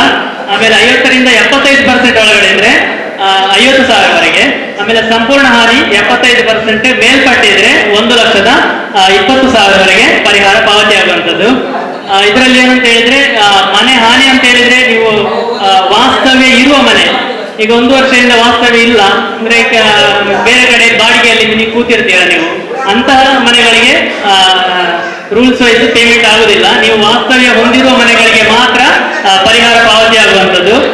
ಇದೆಲ್ಲದಕ್ಕೂ ಬೇಕಾಗುವ ಸಾಮಾನ್ಯ ದಾಖಲೆಗಳು, ಅಪ್ಲಿಕೇಶನ್ ಹಾಕಬೇಕು, ಅರ್ಜಿ, ಯಾರು ಮನೆಯ ಓನರ್ ಇದ್ದಾರೆ, ಯಾರ ಹೆಸರಲ್ಲಿ ಮನೆ ಇದೆ ಅವರ ಹೆಸರಲ್ಲಿ ಅರ್ಜಿ ಹಾಕಬೇಕು. ಅವರದು Aadhaar card xerox, ration card xerox, ಮನೆ ತೆರಿಗೆ ರಸೀದಿ, ಆಮೇಲೆ ಮನೆ ಹಾನಿಯಾದದ್ದು GPS ಫೋಟೋ, ಯಾವ ತರ ಹಾನಿಯಾಗಿದೆ ಅದರದ್ದು ಹಾನಿಯಾದ ಪೋರ್ಷನ್ ಇದ್ದು GPS ಫೋಟೋವನ್ನ ಇಡ್ಬೇಕಾಗುತ್ತೆ. ಮತ್ತೆ ನಿಮ್ದು RTC ಕಾಪಿ, ಸ್ಥಳದ RTC ಕಾಪಿ, 911 ಅಥವಾ ಹಕ್ಕುಪತ್ರ, ಈ 3ರಲ್ಲಿ ಯಾವ್ದಾದ್ರು ಒಂದನ್ನು. ಆಮೇಲೆ RTC ಜಂಟಿ ಓನರ್ಸ್ ಇದ್ರೆ, ಯಾರು ಅಪ್ಲಿಕೇಶನ್ ಯಾರು ಹಾಕ್ತಾರೆ ಜಂಟಿ ಓನರ್ಸ್ ಅವರಿಗೆ ಒಪ್ಪಿಗೆ ಪತ್ರವನ್ನ ನೀಡಬೇಕಾಗುತ್ತೆ ಸ್ಟ್ಯಾಂಪ್ ಅಲ್ಲಿ. ಆಮೇಲೆ ಬ್ಯಾಂಕ್ ಪಾಸ್ಬುಕ್ ಜೆರಾಕ್ಸ್, ಇಷ್ಟನ್ನ ಮನೆ ಹಾನಿಗೆ ಸಂಬಂಧಿಸಿದಂತೆ ಪರಿಹಾರಕ್ಕೆ ನೀವು ಅರ್ಜಿ ಸಲ್ಲಿಸುವಾಗ ಇಡಬೇಕಾದ ಸಾಮಾನ್ಯ ದಾಖಲೆಗಳು. ಮತ್ತೆ ಇದರಲ್ಲಿ ಇನ್ನೊಂದು ವಿಷಯ ಅಂತ ಹೇಳಿದ್ರೆ, ಯಾವುದೇ ತಡೆಗೋಡೆ ಹಾನಿ ಅಂದ್ರೆ ಮನೆ ಮುಂಬದಿಯ ಕಾಂಪೌಂಡ್ ಹಾನಿ, ಇಂಥದಕ್ಕೆ ಯಾವುದಕ್ಕೂ ಕೂಡ ಪರಿಹಾರ ಕೊಡೋದಿಲ್ಲ. ಮನೆಗೆ ಹಾನಿಯಾಗಿರ್ಬೇಕು, ಅದು ಮಿನಿಮಮ್ 15% ಹಾನಿಯಾಗಿರುವಂತದ್ದು ವಾಸ್ತವ್ಯದ ಮನೆಗೆ. ಇದು ಪ್ರಾಕೃತಿಕ ವಿಕೋಪದಲ್ಲಿ ಹೀಗೆ ಇರುವಂತಹದ್ದು. ಇನ್ನೊಂದು ತೋಟಗಾರಿಕಾ ಬೆಳೆ ಹಾನಿ ಅಂತ ಹೇಳಿದ್ರೆ, ತೋಟಗಾರಿಕೆ ಬೆಳೆ ಹಾನಿ ಇದು ಮಿನಿಮಮ್, ಇದಕ್ಕೂ ಕೂಡ ಹಾಗೆ ರೆಸ್ಟ್ರಿಕ್ಷನ್ ಇದೆ. 33% ವರೆಗೆ ಹಾನಿಯಾಗಿರ್ಬೇಕು. ಅಂದ್ರೆ ಈಗ 1,000 ಅಡಿಕೆ ಮರ ಇದ್ರೆ ಅದರಲ್ಲಿ 300 ಅಡಿಕೆ ಮರಕ್ಕೆ ಸಿಡಿಲು ಅಥವಾ ಗಾಳಿಯಿಂದ ಹಾನಿಯಾಗಿರ್ಬೇಕು. ಇದು ನಾವು ತೋಟಗಾರಿಕೆ ಇಲಾಖೆ ಮತ್ತು ನಮ್ಮ ಇಲಾಖೆಯಿಂದ ಜಂಟಿಯಾಗಿ ಸ್ಥಳ ತನಿಖೆ ಮಾಡಿ ಮತ್ತೆ ಅದಕ್ಕೆ 33% ಹಾನಿಯಾಗಿ ಇರುವಂತಹ ಪ್ರಕರಣಗಳಿಗೆ ಪರಿಹಾರ ಪಾವತಿ ಆಗುವಂಥದ್ದು. ಇದು ತೋಟಗಾರಿಕೆ ಬೆಳೆ ಹಾನಿಗೆ. ಇನ್ನೊಂದು ನಮ್ಮ ಇಲಾಖೆಯಲ್ಲಿ ಈಗ ಈ ಮೊದಲು ಜನನ ಮರಣ ಗ್ರಾಮದಲ್ಲಿ ಸಂಭವಿಸಿದಲ್ಲಿ ನಮ್ಮ ಕಚೇರಿಯಲ್ಲಿ ಬಂದು ನೀವು ನೋಂದಣಿ ಮಾಡ್ತಿದ್ವಿ. 1 ತಿಂಗಳ ಅವಧಿಯ ಒಳಗಡೆ ಜನನ ಮರಣ ಸಂಭವಿಸಿದಲ್ಲಿ, ನಮ್ಮ ಗ್ರಾಮದಲ್ಲಿ ಸಂಭವಿಸಿದಲ್ಲಿ ನಮ್ಮ ಕಚೇರಿಗೆ ಬಂದು ನೀವು ನೋಂದಣಿ ಮಾಡ್ತಿದ್ರಿ. ಈಗ ಅದನ್ನ ಪಂಚಾಯತಿಗೆ ವಹಿಸಲಾಗಿದೆ. 1 ತಿಂಗಳ ಒಳಗಡೆ ಜನನ ಮರಣ ಸಂಭವಿಸಿದಲ್ಲಿ ನೀವು ಪಂಚಾಯತಿಯಲ್ಲಿ ಕಾರ್ಯದರ್ಶಿಯವರ ಹತ್ರ ಮೀಟ್ ಆಗಿ ಅಲ್ಲಿ ನೋಂದಣಿಯನ್ನು ಮಾಡಬೇಕು. 1 ತಿಂಗಳು ಮೇಲ್ಪಟ್ಟರೆ ಅಂದ್ರೆ ಮಾಹಿತಿ ಕೊರತೆಯಿಂದ ನೋಂದಣಿ ಮಾಡಿರುವುದಿಲ್ಲ ಅವರು, ಅಂತಹ ಪ್ರಕರಣ ಇದ್ದಲ್ಲಿ 1 ವರ್ಷದ ಅವಧಿಯ ಒಳಗಡೆ, 1 ತಿಂಗಳು ಮೇಲ್ಪಟ್ಟು 1 ವರ್ಷದ ಒಳಗಡೆ, ಅಂತಹ ಸಂದರ್ಭದಲ್ಲಿ ನಮ್ಮ ಇಲಾಖೆಯಲ್ಲಿ ಬಂದು ನೀವು ನೋಂದಣಿ ಮಾಡಬೇಕಾಗುತ್ತೆ. ಆಮೇಲೆ 1 ವರ್ಷ ಮೇಲ್ಪಟ್ಟು ಜನ್ಮ ಮರಣದ್ದು ನಿಮ್ಮ ಯಾವುದೇ ಕಾರಣಕ್ಕೆ ಅಂದ್ರೆ ಮಾಹಿತಿ ಕೊರತೆಯಿಂದ ನೋಂದಣಿ ಮಾಡಿರುವುದಿಲ್ಲ, ಅಂತಹ ಸಂದರ್ಭದಲ್ಲಿ ನೀವು ನ್ಯಾಯಾಲಯ ಮುಖಾಂತರ ಅರ್ಜಿ ಹಾಕಿ ನ್ಯಾಯಾಲಯದ ಆದೇಶದ ಮೇರೆಗೆ ನಮ್ಮ ಇಲಾಖೆಯಿಂದ ಜನ್ಮ ಮರಣ ಪ್ರಮಾಣ ಪತ್ರವನ್ನು ವಿತರಿಸ್ತೇವೆ. ಆಮೇಲೆ ಪಿಂಚಣಿಯಲ್ಲಿ ನಿಮಗೆ ಗೊತ್ತಿರುವಂತದ್ದು ಯಾವುದು ಸತ್ತು ಸೇರ್ಪಡೆ ಆಗಿಲ್ಲ.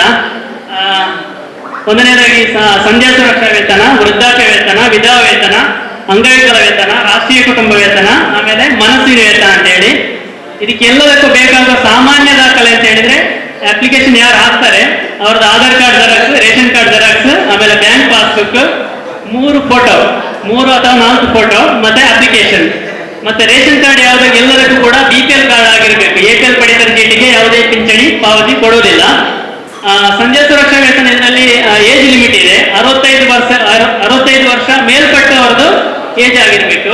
ವೃದ್ಧಾಪ್ಯ ವೇತನಕ್ಕೆ 60ರಿಂದ 64, 60 ವರ್ಷ ಮೇಲ್ಪಟ್ಟಿರಬೇಕು, 64 ವರ್ಷದ ಒಳಗಡೆ ಇರಬೇಕು, ಏಜ್ ಇರಬೇಕು ಅವ್ರದ್ದು.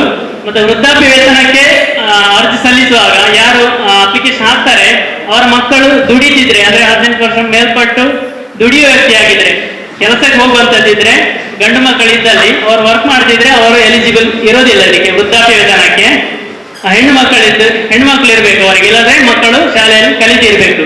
ಇಂತಹ ಸನ್ನಿವೇಶದಲ್ಲಿ ವೃದ್ಧಾಪ್ಯ ವೇತನವನ್ನು ಮಂಜೂರು ಮಾಡುವಂಥದ್ದು. ಇದಕ್ಕೆ ರೂಲ್ಸ್ ವೈಸ್ ಇರುವಂಥದ್ದು ವಾರ್ಷಿಕ ಆದಾಯ 32,000 ಅಂತ ಇದೆ. ಕುಟುಂಬದ ವಾರ್ಷಿಕ ಆದಾಯ ಇದಕ್ಕೆ ಇರುವಂತ ಲಿಮಿಟ್ ಅಲ್ಲಿ, ಬಟ್ ಎಲ್ಲರದ್ದು ಅದಕ್ಕಿಂತ ಜಾಸ್ತಿ ಇರುತ್ತೆ. ಆಮೇಲೆ ವಿಧವಾ ವೇತನ ಇದಕ್ಕೆ ಏಜ್ ಲಿಮಿಟ್ 59 ವರ್ಷದ ಒಳಗಡೆ ಇರಬೇಕು. ಪತಿ ಮೃತಪಟ್ಟಲ್ಲಿ ಪತ್ನಿ ಅರ್ಜಿ ಹಾಕ್ಬೋದು. ಇದಕ್ಕೆ ಅವರದ್ದು ಏಜ್ ಲಿಮಿಟ್ ಇದೆ, 59 ವರ್ಷದ ಒಳಗಡೆ ಪ್ರಾಯ ಆಗಿರ್ಬೇಕು ಅವರಿಗೆ. ಇದಕ್ಕೆ ಎಕ್ಸ್ಟ್ರಾ ಆಗಿ ಒಂದು ಪತಿಯ ಮರಣ ಸರ್ಟಿಫಿಕೇಟ್, ಡೆತ್ ಸರ್ಟಿಫಿಕೇಟ್ ಅನ್ನ ಅಟ್ಯಾಚ್ ಮಾಡಬೇಕು ವಿಧವಾ ವೇತನಕ್ಕೆ. ಆಮೇಲೆ ಅಂಗವಿಕಲ ವೇತನ ಇದರಲ್ಲಿ ಎಕ್ಸ್ಟ್ರಾ ಒಂದು ಆಡ್ ಮಾಡಬೇಕಾಗಿರೋದು UDID ಕಾರ್ಡ್. ಆರೋಗ್ಯ ಇಲಾಖೆಯಿಂದ UDID ಕಾರ್ಡ್ ಅಂತ ವಿತರಣೆ ಮಾಡ್ತಾರೆ. ಅದರಲ್ಲಿ ಮೆನ್ಷನ್ ಮಾಡಿರ್ತಾರೆ, ಎರಡು ವಿಧ ಇದೆ. ಒಂದು ಅಪ್ ಟು 75%, ಆಮೇಲೆ 75% ಮೇಲ್ಪಟ್ಟು. 75% ಒಳಗಡೆ ಇದ್ರೆ ಅವರಿಗೆ ಮಾಸಿಕವಾಗಿ 800 ರೂಪಾಯಿ ಪಾವತಿ ಆಗ್ತದೆ. 75% ಮೇಲ್ಪಟ್ಟಿದ್ರೆ 1400 ರೂಪಾಯಿವರೆಗೆ ಅವರಿಗೆ ಅಂಗವಿಕಲ ವೇತನ ಪಾವತಿ ಆಗುವಂಥದ್ದು. ಆಮೇಲೆ ರಾಷ್ಟ್ರೀಯ ಕುಟುಂಬ ವೇತನ ಅಂತೇಳಿ, ಇದು ಕುಟುಂಬದ ದುಡಿಯುವ ಮುಖ್ಯ ವ್ಯಕ್ತಿ ಮೃತಪಟ್ಟರೆ ಅಂತ ಫ್ಯಾಮಿಲಿಯಲ್ಲಿ ಯಾರು ಅಪ್ಲಿಕೇಶನ್ ಹಾಕ್ಬೋದು. ಆ ಮೃತಪಟ್ಟ ವ್ಯಕ್ತಿ ಕುಟುಂಬದ ದುಡಿಯುವ ಮುಖ್ಯ ವ್ಯಕ್ತಿ ಆಗಿರಬೇಕು ಮತ್ತು ಅವರದ್ದು ಪ್ರಾಯ 59 ವರ್ಷದ ಒಳಗಡೆ ಇರಬೇಕು. ಮತ್ತೆ ವ್ಯಕ್ತಿಯ ಮರಣ ದೃಢಪತ್ರವನ್ನು ಇದಕ್ಕೆ ಸಲ್ಲಿಸಬೇಕು. ಮತ್ತೆ 6 ತಿಂಗಳ ಒಳಗಡೆ ಅರ್ಜಿ ಹಾಕಬೇಕಾಗುತ್ತೆ. ಈ ರಾಷ್ಟ್ರೀಯ ಕುಟುಂಬ ವಾರ್ಷಿಕ ವೇತನ ಅಂತೇಳಿ ಇದು ಒಮ್ಮೆಲೆ ಪಾವತಿ ಆಗುವಂಥದ್ದು, ತಿಂಗಳು ಯಾವುದು ಬರುವುದಿಲ್ಲ. ಆಮೇಲೆ ಮನಸ್ಸಿನ ವೇತನ ಅಂತೇಳಿ, ಅದು ಮದುವೆ ಆಗದ ಹೆಣ್ಣು ಮಕ್ಕಳಿಗೆ ಇರುವಂತದ್ದು. ಅವ್ರದ್ದು ಏಜ್ ಲಿಮಿಟ್ 40 ವರ್ಷ ಮೇಲ್ಪಟ್ಟು ಇರಬೇಕು, 49 ವರ್ಷದ ಕೆಳಗಡೆ ಇರಬೇಕು. ಅದು ಮನಸ್ಸಿನ ವೇತನ ಅಂತ ಹೇಳಿ. ಮತ್ತೆ ಕೆಲವು ಈಗ ಪಿಂಚಣಿ ಪಾವತಿ ಆಗಿರುವುದು ಯಾರಿಗೆಲ್ಲ ಬರ್ತಾ ಉಂಟು ಅವರದ್ದು ಒಂದು ನಮಗೆ ಒಂದು ಆ್ಯಪ್ ಬಿಟ್ಟಿದ್ದಾರೆ, ಸ್ವಲ್ಪ ಸತ್ಯಾಪನ ಆ್ಯಪ್ ಅಂತ ಹೇಳಿ. ಅವರಿಲ್ಲಿ ವಾಸ್ತವ್ಯ ಇದ್ದಾರೆ, ಜೀವಂತ ಇದ್ದಾರೆ ಅಂತ ಹೇಳಿ ಅವರದ್ದು ಫೋಟೋ ತೆಗಿಲಿಕ್ಕಿದೆ, ಆ್ಯಪ್ ಅಲ್ಲಿ ಅಪ್ಡೇಟ್ ಮಾಡ್ಲಿಕ್ಕಿದೆ. ಅದ್ರ ಲಿಸ್ಟ್ ಬಂದಿದೆ. ನಾನು ಏರಿಯಾ ವೈಸ್ ಕಾಲ್ ಮಾಡ್ತೇನೆ, ಅವರು ಬಂದು ಅವ್ರದ್ದು ಆಧಾರ್ ಕಾರ್ಡ್ ಮತ್ತೆ ಮೊಬೈಲ್ ಹಿಡ್ಕೊಂಡು ಬರ್ಬೇಕಾಗುತ್ತೆ ನಮ್ಮ ಕಚೇರಿಗೆ. ಬಂದವರು ಜೀವಂತ ಇದ್ದಾರೆ ಅಂತ ಹೇಳಿ ಅವ್ರದ್ದು ಫೋಟೋ ಅಪ್ಡೇಟ್ ಮಾಡಿ ಆ್ಯಪಲ್ಲಿ ಅಪ್ಡೇಟ್ ಮಾಡ್ಲಿಕ್ಕಿದೆ, ಅದು ಇನ್ಫಾರ್ಮ್ ಮಾಡ್ತೀನಿ ನಾನು.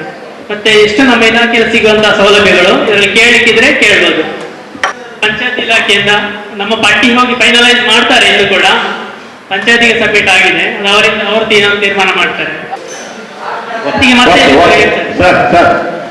ಸರ್ ಚರ್ಚೆಗಳನ್ನು ನಂತರ ಮಾಡುವ, ಇಲಾಖೆಯ ವಿಷಯಗಳು ಸರ್ ನಂತರ ಚರ್ಚೆ ಮಾಡುವ. ಧನ್ಯವಾದಗಳು ಸರ್ ತಮಗೆ. ನೆಕ್ಸ್ಟು ನಮ್ಮ NRG ವಿಭಾಗದಿಂದ ಮಾಹಿತಿಯನ್ನು ಹಂಚ್ಕೋಬೇಕು ಅಂತ ಕೇಳ್ತಾರೆ.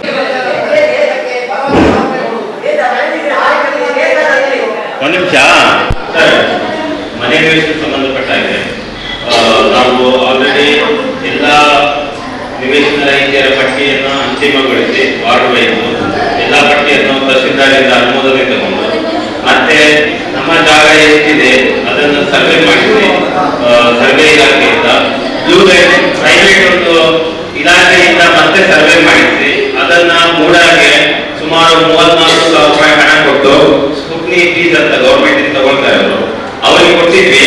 ಅದು ಸುಮಾರು 2 ತಿಂಗಳು ಲೇಟ್ ಆಗಲಿಕ್ಕೆ ಕಾರಣ ಏನು ಅಂದ್ರೆ ಮೂಡಾದ ಸಾಮಾನ್ಯ ಸಭೆ ಆಗಿರಲಿಲ್ಲ. ಪ್ರತಿಯೊಂದನ್ನು ಕೂಡ ಮೂಡಾದ ಸಾಮಾನ್ಯ ಸಭೆಯಲ್ಲಿ ಇಟ್ಟು ಅನುಮೋದನೆ ಕೊಡಬೇಕು ಎಲ್ಲ ಬೈಗಳಿಗೂ. ಈ ಮೊನ್ನೆ ಮೀಟಿಂಗ್ ಆಗಿದೆ, ಮೂಡಾದ ಸಾಮಾನ್ಯ ಸಭೆಯಲ್ಲಿ ಅನುಮೋದನೆ ಕೊಟ್ಟಿದೆ. ಅವ್ರು ಏನ್ ಮಾಡಿರ್ತಾರೆ, ನೆಕ್ಸ್ಟ್ ನಮಗೆ ನಮ್ಮ ಫೈಲನ್ನು ಅನುಮೋದನೆ ಮಾಡಿ ಕೊಟ್ಟಾಗ ಅದಕ್ಕೆ ಫೀಸ್ ಕಟ್ಟಲಿಕ್ಕೆ ಬರುತ್ತೆ, ಸುಮಾರು 11-12 ಲಕ್ಷ ಬರುತ್ತಂತೆ. ನಾವು ಮತ್ತೆ ಅದನ್ನು ಏನ್ ಮಾಡಬೇಕು, ಗ್ರಾಮ ಪಂಚಾಯತಿ ನಿರ್ಣಯ ಮಾಡಿ ಸರ್ಕಾರಿ ಸಂಸ್ಥೆ ಆಗಿರುವುದರಿಂದ ಸಾರ್ವಜನಿಕರ ಒಂದು ಬಡವರಿಗೆ ಹಚ್ಚುವಂತ ನಿವೇಶನ ಆಗಿರುವುದರಿಂದ ಹಣ ಫೀಸ್ ಇಂದ ನಮಗೆ ವಿನಾಯಿತಿ ನೀಡಿ ಅಂತ ನಾವು ಸರ್ಕಾರದ ಮಟ್ಟದಲ್ಲಿ ಲೆಟರ್ ಬರೀಬೇಕಾಗ್ತದೆ. ನಮಗೆ ಅವರು ನಿನ್ನೆ ಫೋನ್ ಮಾಡಿದ್ರು, ನಾವು ಗ್ರಾಮ ಸಭೆಯಲ್ಲಿ ನಾಳೆ ನಾವು ಜನರಿಗೆ ಆನ್ಸರ್ ಮಾಡಬೇಕು ಅಂತ. ಅನುಮೋದನೆ ಆಗಿದೆ, ಒಂದು 2-3 ದಿನದಲ್ಲಿ ನಿಮಗೆ ಫೈಲ್ ಕೊಡ್ತೇವೆ. ಮುಂದಿನ ಪ್ರೊಸೀಜರ್ ನೀವು ಬೆಂಗಳೂರು ಹೋಗ್ಬೇಕಾಗುತ್ತೆ. ಬೆಂಗಳೂರು ಹೋಗಿ ನಾವು ಸರ್ಕಾರಿ ಸಂಸ್ಥೆ ಆಗಿರೋದ್ರಿಂದ ಫೀಸ್ ಇಂದ ವಿನಾಯಿತಿ ನೀಡಿ ಮತ್ತೆ ಅದಾದ್ಮೇಲೆ 5 ಇಲಾಖೆಯನ್ನು ನೀವು LOC ತಗೋಬೇಕಾಗುತ್ತೆ. ಒಂದು ಜಲಮಂಡಳಿಯಿಂದ, ಒಂದು ಗಣಿ ಮತ್ತು ಭೂವಿಜ್ಞಾನ ಇಲಾಖೆಯಿಂದ, ಒಂದು ಇದರಿಂದ ಮೆಸ್ಕಾಂ ಇಲಾಖೆಯಿಂದ, ಇನ್ನೊಂದು ಯಾವುದು ಅಗ್ನಿಶಾಮಕದಿಂದ, ಒಂದು ಮೈಸೂರು ಜ್ಯುವೆಲರಿಯಿಂದ, ಒಟ್ಟು 5 ಇಲಾಖೆಯಿಂದ LOC ತಗೊಂಡ್ಮೇಲೆ ಬೆಂಗಳೂರಲ್ಲಿ ಅದಕ್ಕೆ ಅನುಮೋದನೆ ಕೊಡ್ತಾರೆ. ಸುಮಾರು 115 ಸೈಟ್ ಆಗಿ ರಿಲೀಸ್ ಆಗಿ ಬಂದಿದೆ. ಮತ್ತೆ ಅದರಲ್ಲಿ ಅದಾಗಿ ಕೂಡ ನಮ್ಮ ಬಾಡಿ ಹೋಗಿ ಮಾತಾಡಿದ್ದಾರೆ ಮೂಡದಿಂದ. ಅಲ್ಲಿ ಗಾರ್ಡನ್ ಕೆಲಸವನ್ನು ಗ್ರಾಮ ಪಂಚಾಯತ್ ಸಹಯೋಗದೊಂದಿಗೆ ನಿಮ್ಮ NRG ಯೊಂದಿಗೆ ನಾವು ಸೇರಿ ಮಾಡೋಣ ಅಂತ ಹೇಳಿದ್ದಾರೆ. ಇಷ್ಟು ಎಲ್ಲ ಹಂತವನ್ನು ಕಂಪ್ಲೀಟ್ ಮಾಡಿದೆ. ಈಗ ನಿವೇಶನದ ಫೈಲು ಈಗ ನಮಗೆ ಮಂಗಳೂರು ಮೂಡದಿಂದ ಬಂದ ತಕ್ಷಣ ಒಂದು 2 ದಿನದಲ್ಲಿ ನಾವೇ ಖುದ್ದಾಗಿ ಬೆಂಗಳೂರಿಗೆ ಹಿಡ್ಕೊಂಡು ಹೋಗ್ತೇವೆ. ಈ ವಿಚಾರವಾಗಿ ನಾವು 2 ಸಾರಿ ಆಲ್ರೆಡಿ ಬೆಂಗಳೂರು ಹೋಗಿದ್ದೇವೆ. ಉಪಾಧ್ಯಕ್ಷರು, ನಾವು ಸದಸ್ಯರು, ಮಾಜಿ ಅಧ್ಯಕ್ಷರು ಎಲ್ಲರೂ ಬಂದಿದ್ರು ನೋಡಿ. ಹಾಗೆ ಅದರ ಫೈಲ್ ಅತ್ಯಂತ ಮೂವ್ ಆಗಿ ಹೋಗಿದೆ ಸರ್. ಬ್ಲೂ ಲೈನ್ ಇಂದ ಸ್ಕೆಚ್ ಮಾಡಿಸಿ ರಸ್ತೆಗೆ ಎಷ್ಟು ಬಿಡಬೇಕು, ಮತ್ತೆ ನಮ್ಮದು ಪಾರ್ಕಿಂಗ್ ಎಷ್ಟು ಬಿಡಬೇಕು, 40% ಸಪರೇಟ್ ಬಿಡಬೇಕಾಗಿತ್ತು ಸರ್ ಅಭಿವೃದ್ಧಿ ವಿಚಾರವಾಗಿ, ಅದನ್ನು ಬಿಟ್ಟಿದ್ದೇವೆ. NREG ಇಂದ ಚರಂಡಿ ಮಾಡ್ತಾ ಇದ್ದೇವೆ, ಆಲ್ರೆಡಿ ಚರಂಡಿ ಒಂದು ಹಂತದ್ದು ಆಯ್ತು 2 ಲಕ್ಷದ್ದು, ಇನ್ನು ಉಳಿದದ್ದು ಮಾಡ್ತಾ ಇದ್ದೇವೆ. ಮೂಡದವರು ಕೂಡ ಸಂಪೂರ್ಣ ಸಹಕಾರ ಕೊಡ್ತೇನೆ ಹೇಳಿದ್ದಾರೆ.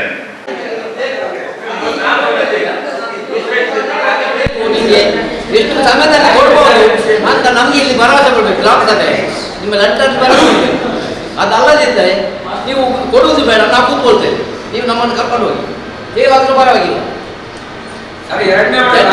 ಜನರು ಮನೆ ಬಾಡಿಗೆ ಮನೆಯಲ್ಲಿ ಕೂತು ಕಣ್ಣಲ್ಲಿ ರಕ್ತ ಬರ್ತದೆ, ಗೊತ್ತಾಯ್ತಾ?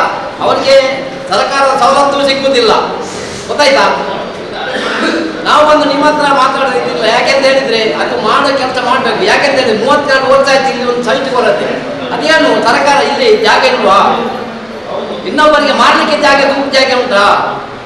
ಅದು ಬಡವರಿಗೆ ಕೊಡ್ಲಿಕ್ಕೆ ಜಾಗ ಇಲ್ವ ಇಲ್ಲಿ?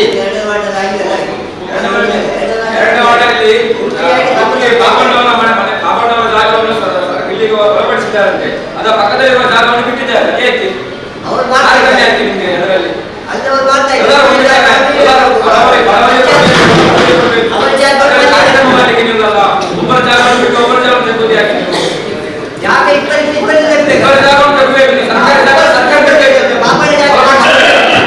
ಗೊತ್ತಿದೆ, ಸರ್ವೆ ಇಲಾಖೆಗಳಿಗೆ ಗಡಿ ಗುರುತು ಮಾಡ್ತಾರೆ, ಅದನ್ನು ನಾವು ಒಳಪಡಿಸಿಕೊಂಡು ನಮಗೆ ಹ್ಯಾಂಡ್ ಓವರ್ ಮಾಡಬೇಕಾಗುತ್ತೆ. ನೀವು ಅದಕ್ಕೆ ನಾವು ಎಷ್ಟು ಎಲ್ಲಿ ಇದ್ದದ್ದು ಕೈಗಳು ಯಾವ ರೀತಿ ಮಾಡಿ ಆದಷ್ಟು ನಮ್ಮ ಕೈಲಾದಷ್ಟು ಹೆಚ್ಚಿನ ಶ್ರಮವನ್ನು ಹಾಕಿ ಮಾಡಿದ್ದೇವೆ. ಇದು ಕೂಡ ಈ ವಾರದಲ್ಲಿ ನಾವು ಬೆಂಗಳೂರು ಬಿಟ್ಕೊಂಡು ಹೋಗ್ತೇವೆ, ಮಾತಾಡ್ತೀವಿ ಆಲ್ರೆಡಿ ನಾವು. ಹಾಗೆಲ್ಲ ಸರ್ ನಮ್ಗೆ ಭರವಸೆ ನಿವೇಶನದ್ದು ಭರವಸೆ ಕೊಡ್ಬೇಕು. ಒಂದು ನಿಮಿಷ ಯಾಕೆ ಹೇಳಿದ್ರೆ ಬೇರೆ ಏನಲ್ಲ, ಇದು ಇಲ್ಲಿ ಭರವಸೆ ಕೊಡುವುದು, ಬೇರೆ ಏನಿಲ್ಲ, ಇಲ್ಲಿ ಆಗುದಿಲ್ಲ. ನಾವು ಕೂತ್ಕೊಳ್ತೇವೆ, ನಮಗೆ ಬೇರೆ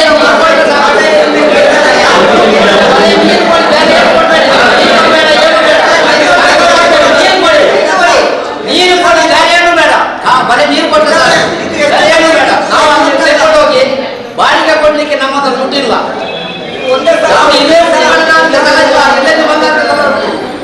ಗೊತ್ತಾಯ್ತಲ್ಲ, ನಮ್ಗೆ ಇದು ಭರವಸೆ ಕೊಡ್ಬೇಕು.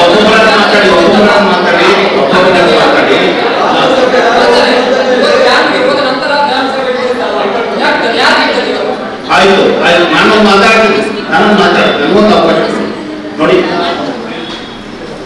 ಬೆಂಗಳೂರು ಹೇಳ್ತಾ ಇದ್ದಾರೆ 5 ಇಲಾಖೆಯವರು ಇದು ಎನ್ಒಸಿ ಕೊಡ್ಬೇಕು ಅಂತ ಹೇಳಿದ್ದಾರೆ. ಒಂದು ಸೈಡ್ ತಡೀರಿ ಸರ್, ಸಮಾಧಾನವಾಗಿ ಸರ್, ಸಮಾಧಾನವಾಗಿ. ಕೊರಗೇನಪ್ಪ ಅಂದ್ರೆ 1 ವರ್ಷ ಆಯ್ತು, ಬರೀ ಇದನ್ನೇ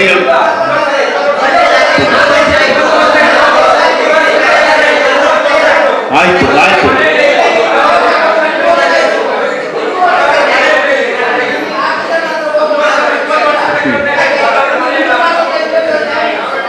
ಒಂದು ನಿಮಿಷ ಸರ್, ಒಂದು ನಿಮಿಷ. ನಮ್ಗೆ ಈಗ ಭರವಸೆ ಗ್ರಾಮ ಸಭೆಯಲ್ಲಿ ಕೊಡ್ಬೇಕು. ಯಾಕೆಂದ್ರೆ ಬೇರೆ ಏನಲ್ಲ, ಈ ಮಾತನ್ನ ಕೇಳಿ ಆಗಿ ನಮಗೆ ಎಲ್ಲಾ ಗ್ರಾಮ ಸಭೆಗೆ ಬರ್ತೇವೆ, ಎಲ್ಲ ಸಭೆಗೆ ಬರ್ತೇವೆ. ನಾ ಏನು ಕೇಳಿದ್ದಾರೆ, ಆಮೇಲೆ ನೀವು ಮಾತಾಡಿ. ನೀವು ಶಿಕ್ಷಣ ಇಲಾಖೆಯವರು ಆಗಿರ್ಬೋದು, ಯಾರೇ ಆಗಿರ್ಬೋದು, ಅದಲ್ಲ ವಿಷಯ. ನಮ್ಗೆ ಭರವಸೆ ಕೇಳಿ ಕೇಳಿ ಸಾಕಾಗಿದೆ. ಈ ಮೊದಲಿನ ವರ್ಷದಲ್ಲಿ ಇವತ್ತು ಎರಡರಲ್ಲಿ ಒಂದು ತೀರ್ಮಾನ ನಮಗೆ ಕೊಡ್ಬೇಕು, ಇಲ್ಲಂದ್ರೆ ನಾವು ಇಲ್ಲಿ ಹೋಗುವುದಿಲ್ಲ, ತೀರ್ಮಾನ ಹೋಗ್ಬೇಕು ಬಿಡುವುದಿಲ್ಲ.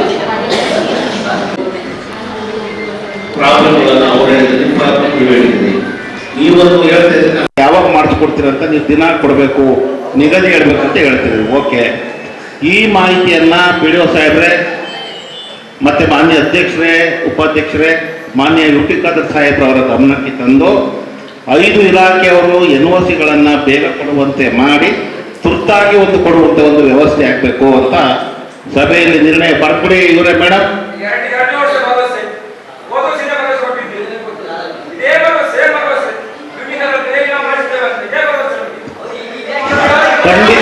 ಖಂಡಿತವಾಗ್ಲೂ ನಾನು ಕೂಡ ವೈಯಕ್ತಿಕವಾಗಿ ಸರ್ ಹತ್ರ ನಾನು ರಿಕ್ವೆಸ್ಟ್ ಮಾಡ್ತೀನಿ. ಹಾಗಾಗಿ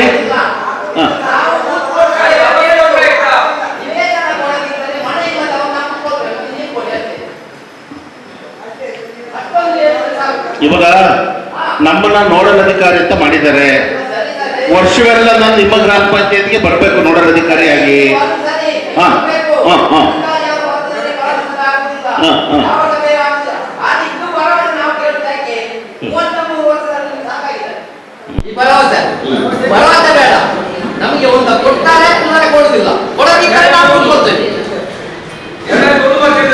ಒಂದೇ ಮಾತು ಕೊಡ್ತಾರೆ ಕೊಡ್ಲಿಕ್ಕೆ ಆಗುವುದಿಲ್ಲ ಅಧಿಕಾರಿ ಅಂತಾರೆ ಉಪಾಧ್ಯಕ್ಷ ಮಾತಾಡಿದ್ದಾರೆ ನಾವು ಈ ನಿವೇಶನ ನಾವು ಪ್ರಾಮಾಣಿಕವಾಗಿ ಮಾಡಿದ್ದೇವೆ ನಮಗೆ ಬಿಡಲಿಲ್ಲ ಅದು ಎಲ್ಲಿಗೆಲ್ಲ ಹೋಗಬೇಕು ಬೆಂಗಳೂರಿಗೆ ಹೋಗುವುದಿದ್ರೆ ಬೆಂಗಳೂರಿಗೆ ಸಹ ಹೋಗಿದ್ದೇವೆ ಮೂಡಕ್ಕೆ ಹೋಗುದಿದ್ರೆ ಮೂಡಕ್ಕೆ ಹೋಗಿದ್ದೇವೆ ಎಲ್ಲ ಕಡೆ ಹೋಗಿ ನಾವು ನಿವೇಶನವನ್ನು ನಿಲ್ಲಿಸಲಿಲ್ಲ ಅಲ್ಲಿ ನೋಡಿದ್ರೆ ಗೊತ್ತಾവും ಫೈಲ್ ತೆಗೆದು ಯಾವ ರೀತಿಯಲ್ಲಿ ಮಾಡ್ತಾ ಇದ್ದೆ ಅಂತ ಅದಕ್ಕೆ ಸಹ ಸ್ವಲ್ಪ ಪ್ರೊಸೀಜರ್ ಉಂಟು ಹೇಗೆ ಮಾಡಬೇಕಂತ ಈಗ ನಿವೇಶನ ಕೊಡುವಾಗ ಈ ತಹಸೀಲ್ದಾರರು ಹಕ್ಕುಪತ್ರ ರೆಡಿ ಮಾಡಿಯೇ ಕೊಡುವುದು ಖಾಲಿ ನಿವೇಶನವನ್ನು ಕೊಟ್ಟು ಬಿಡುವುದಿಲ್ಲ ನೋಡುವ ನಾವು ಆ ಕೆಲಸ ಮಾಡ್ತಾ ಇದ್ದೇವಲ್ಲ ಆದಷ್ಟು ಶೀಘ್ರದಲ್ಲಿ ಇನ್ನೂ ಸಹ ಪ್ರಯತ್ನ ಮಾಡ್ತೇವೆ ಆದರೆ ಶೀಘ್ರದಲ್ಲಿ ಕೊಡುವಾಗೆ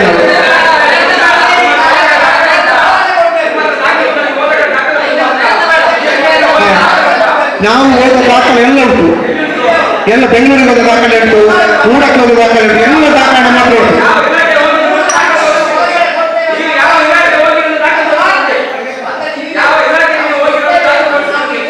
ನಾವು ಯಾವ ಇಲಾಖೆಯಲ್ಲಿ ಹೋಗಿದ್ದೇವೆ ಎಲ್ಲ ದಾಖಲೆ ನಮ್ಮ ಹತ್ರ ಉಂಟು ನಮ್ಮ ಹತ್ರ ಉಂಟು ನಾವು ಮೂಡಕ್ಕೆ ಹೋದ ದಾಖಲೆ ಉಂಟು ಯಾವ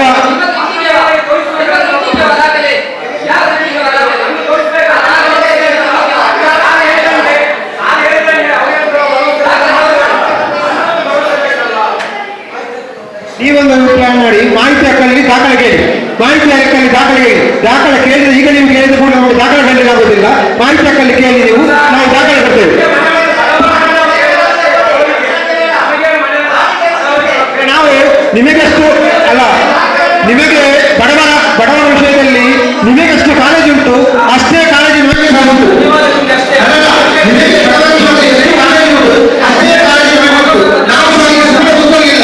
ನಾವು ಸಹ ಸುಮ್ಮನೆ ತುಂಬಲಿಲ್ಲ ಒಂಬತ್ತು ಎಕರೆ ಜಾಗವನ್ನು ಪಂಚಾಯತಿಗೆ ರೆಕಾರ್ಡ್ ಮಾಡಿಕೊಂಡು ಆ ಬಡವರಿಗೆ ಕೊಡ್ಬೇಕಂತ ನಮಗೆ ಸಹ ಒಂದು ಆಸೆ ಉಂಟು ನಾವು ಸಹ ಆದಷ್ಟು ಫೀಲ್ಡಲ್ಲಿ ಕೆಲಸ ಮಾಡ್ತಾ ಇದ್ದೇವೆ ಒಂದರಲ್ಲಿ ನಾವು ವಿಡಿಯೋ ನಮ್ಮ ಸದಸ್ಯರನ್ನು ಕರೆದುಕೊಂಡು ನಾವು ಬೆಂಗಳೂರಿಗೆ ಹೋಗಿದ್ದೇವೆ ಈ ನಿವೇಶನ ವಿಷಯದಲ್ಲಿ ಹೋದದ್ದು ಅದರ ನೋಡಿ ನಾವು ಮೂರದಲ್ಲಿ ಹೋಗಿ ಒಂದು 2 ತಿಂಗಳು ನಮ್ಮ ಫೈನಲ್ ಭಾಗಿಯಾಗಿತ್ತು ಅಲ್ಲಿ ನಮಗೆ ಜೀವನ ಸಾಮಾನ್ಯ ಸಭೆ ಆಗಲಿಲ್ಲ ಮೊನ್ನೆ ಸಾಮಾನ್ಯ ಸಭೆ ಇತ್ತು ಆ ಸಾಮಾನ್ಯ ಸಭೆಯಲ್ಲಿ ನಮ್ಮ ನಿವೇಶನದ್ದು ಎಫ್ಐ ಆಯಿತು ಅದಲ್ಲದೆ ನಾವು ಮೂವ್ಮೆಂಟ್ ಸಹ ಬೇಕಾಗ್ತದಂತ ನಾವು ಬೆಳೆಸಬೇಕು ಮೂವ್ಮೆಂಟ್ ಸಹ ಬೆಳೆಸಿದ್ದೇವೆ ಪ್ಲಾನ್ ಆಗಿದೆ ನಾವು ಕೆಲಸ ಮಾಡ್ತಾ ಇದ್ದೇವೆ ನೀವು ಅದು ಸಹ ನಿಮಗೆ ಡೌಟ್ ಇದ್ದರೆ ನೀವು ಮಾಹಿತಿ ಹಕ್ಕಲ್ಲಿ ತಗೊಳ್ಳಿ ನಮಗೆ NOC ಮೂಡದ NOC ಸಿಕ್ಕಿದ ನಂತರ ನಾವು ನಿಮಗೆ ಭರವಸೆ ಕೊಡ್ತೇವೆ ಖಂಡಿತ ನಿವೇಶನ ಕೊಡ್ಬೇಕಂತ ನಮಗೆ ಆಸೆ ಉಂಟು ಮೂಡದ ಒಂದು NOC ಸಿಗ್ಬೇಕು ನಮಗೆ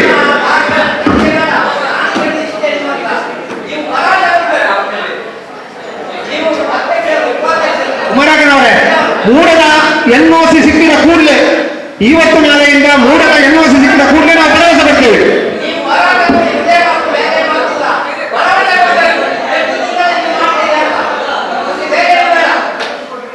ಭರವಸೆ ಕೊಡ್ಲಿಕ್ಕೆ ಆಗುದಿಲ್ಲ ಮೂಡದ NOC ಸಿಕ್ಕಿದ ಮೇಲೆ ಭರವಸೆ ಕೊಡ್ಲಿಕ್ಕೆ ಆಗುದಿಲ್ಲ ನಾವು ಭರವಸೆ ಕೊಟ್ಟರೆ ಪುನಃ ನೀವು ನಮ್ಮನ್ನು ಇಲ್ಲಿ ಮೇಲುಗಡೆ ಮಾಡ್ತೀರಿ NOC ಸಿಕ್ಕಿ ಭರವಸೆ ಕೊಡ್ತೇವೆ ಖಂಡಿತ ಕೊಡ್ತೇವೆ ಭರವಸೆ ನಾವು ಈ ನಮ್ಮ ಈ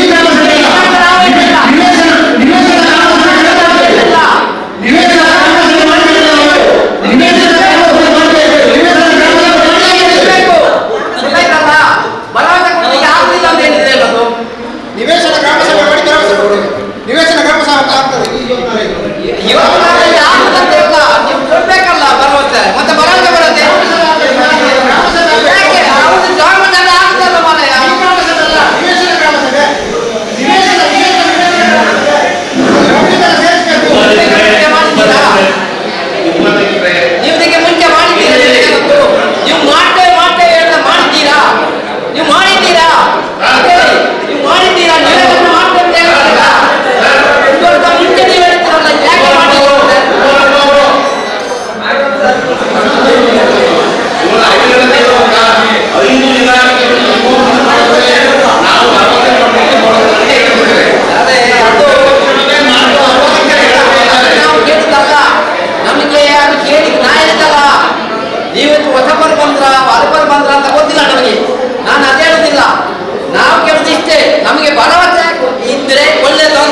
ಕಂಟಿನ್ಯೂ ಮಾಡೋಣ. ವೇದಿಕೆಯಲ್ಲಿರುವ ಗಣ್ಯರೇ ಹಾಗೂ ಇಲ್ಲಿ ನೆರೆದಿರುವ ಗ್ರಾಮಸ್ಥರೇ, ನಾನು ತಾಲೂಕ್ ಪಂಚಾಯತಿಂದ IEC ಕೋಆರ್ಡಿನೇಟರ್ ನಿಶ್ಮಿತಾ ಮಾತಾಡ್ತೀನಿ.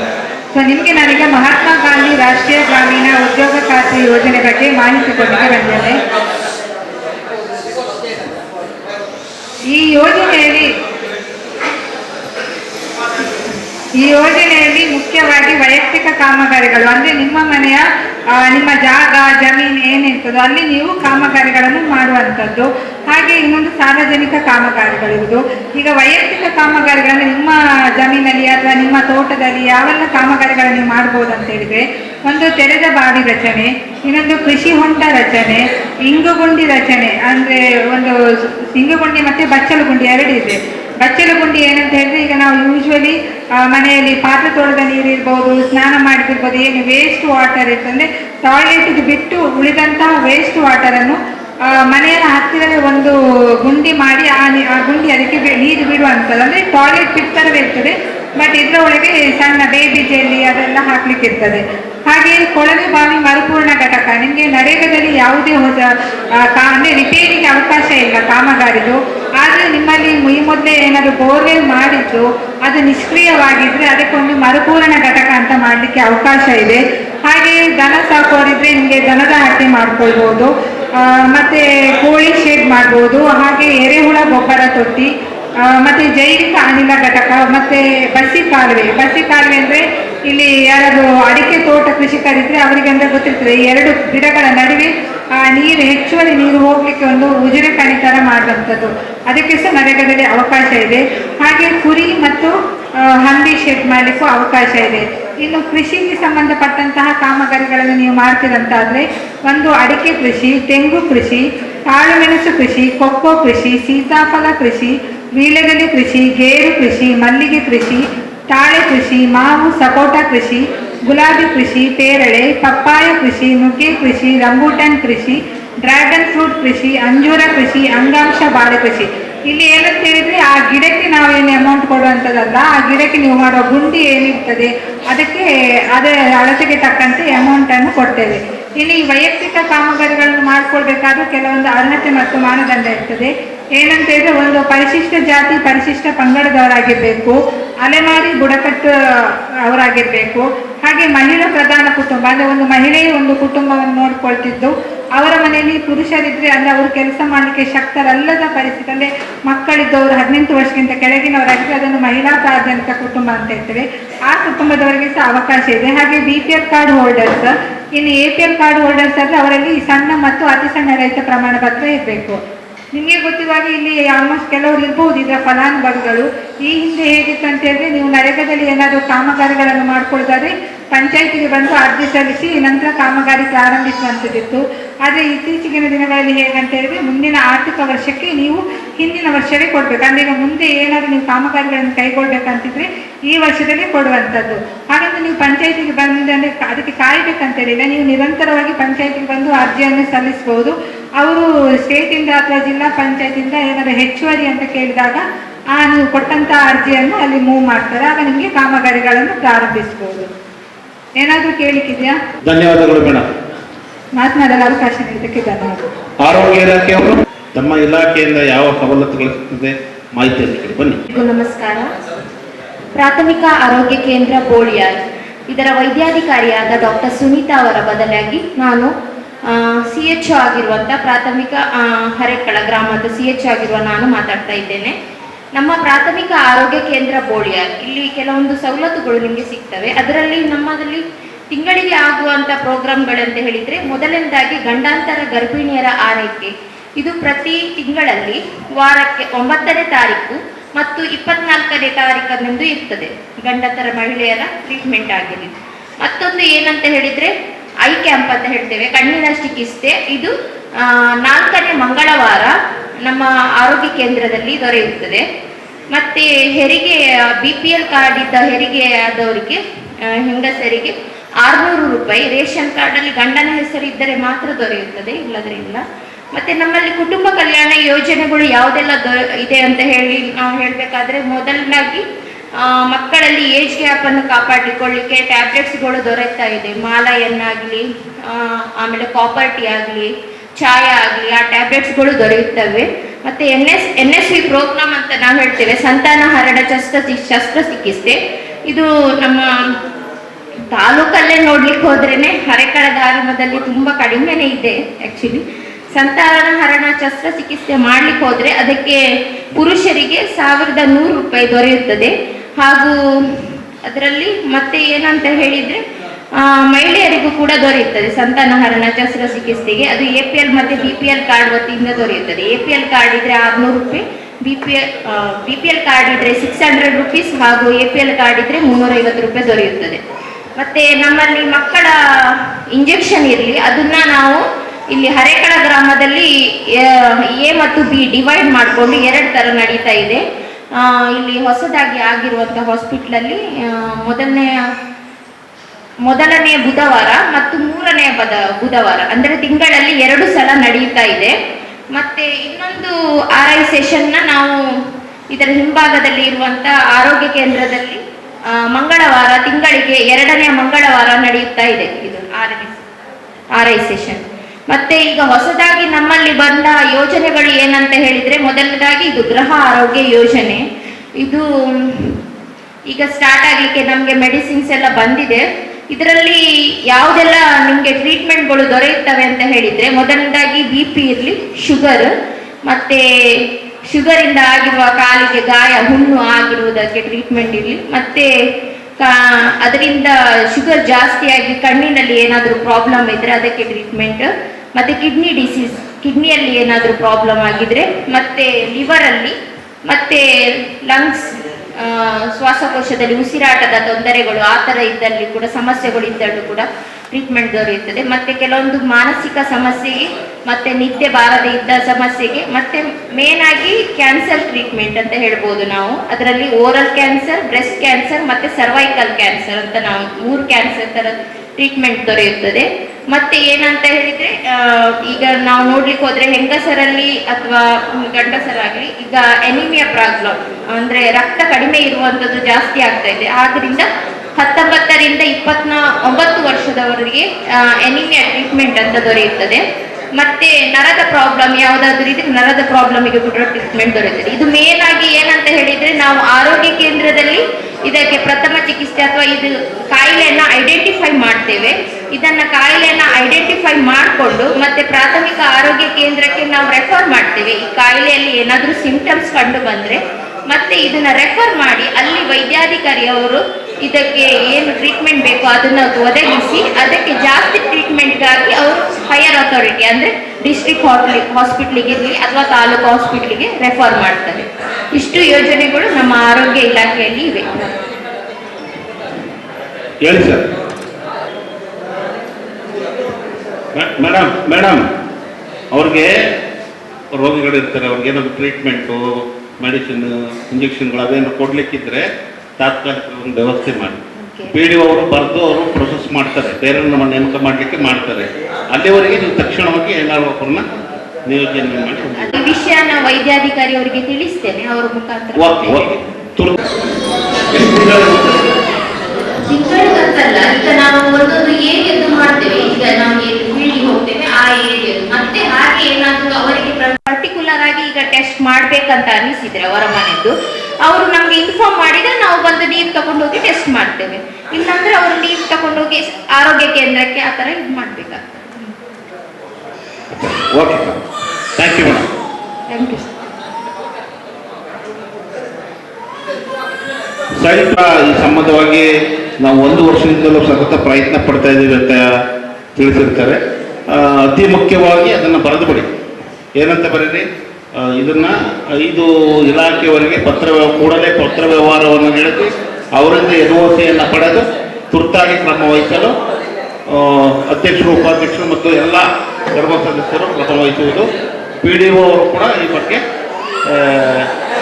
ತುರ್ತಾಗಿ ಕ್ರಮ ವಹಿಸುವುದು ಅಂತ ನಿರ್ಣಯದಲ್ಲಿ ಸಭೆಯಲ್ಲಿ ತಿಳಿಸಲಾಯಿತು ಅಂತ ಬರೆದರು. ಕಾರ್ಯಕ್ರಮ ಮುಂದುವರೆದ ಹಾಗೆ ಹೇಳಿ ಸರ್. ಮೆಸ್ಕಾಂ ಅವರೊಂದು ಹೇಳಿ ಸರ್, ಹೇಳಿ ಸರ್, ಹೇಳಿ ಸರ್, ಜೋರಾಗಿ ಹೇಳಿ, ಗಟ್ಟಿಯಾಗಿ ಹೇಳಿ ಸರ್.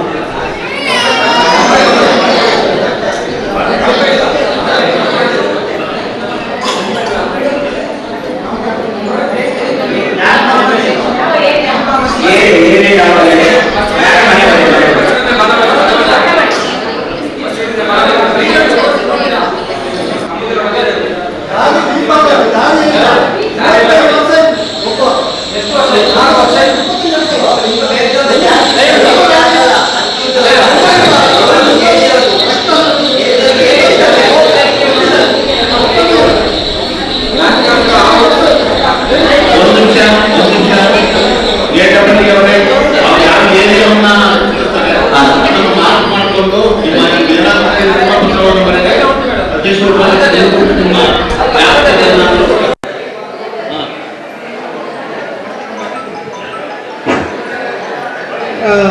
ಜಯವರೇ, ಅಲ್ಲಿ ಸ್ಟಾರ್ಟಿಂಗ್ ಅಲ್ಲಿ ಮರದ ಕಂಬ ಹಾಕಿ ಲೈಟ್ ಹಾಕಿದ್ರು. ಅದು ಈ ಮರದ ಕಂಬ ಇದಾಗಿದೆ, ಹಾಳಾಗಿದ್ದು ಮರದ ಕಂಬ ಎಲ್ಲ ಬಿದ್ದಿದೆ.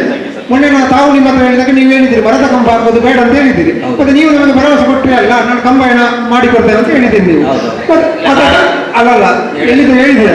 ಮತ್ತೆ ನಾನು ಆ ವಾರ್ಡ್ನ ಸದಸ್ಯರಿಗೆ ಇಲ್ಲಿ ಹತ್ತಿರದಲ್ಲಿ ಒಂದು 4 ಕಂಬ ಉಂಟು, ಆಮೇಲೆ ಒಂದು 10 ವರ್ಷಕ್ಕೆ ಮೊದಲೇ ನಾನು ಹೇಳಿದ್ದೇನೆ ಆ ಕಂಬವನ್ನು ಒಂದು ಇಲ್ಲಿಂದ ಕೊಂಡೋಗ್ಬೇಕಂತ ಹೇಳಿದ್ದೇನೆ.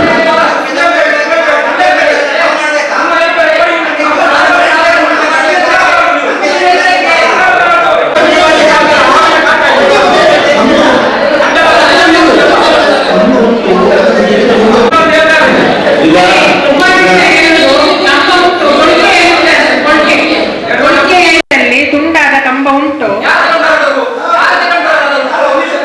ಅವರಿಗೆ ಒಬ್ರು ಕಾಂಟ್ರಾಕ್ಟ್ ಹೇಳಿದ್ದಾರೆ,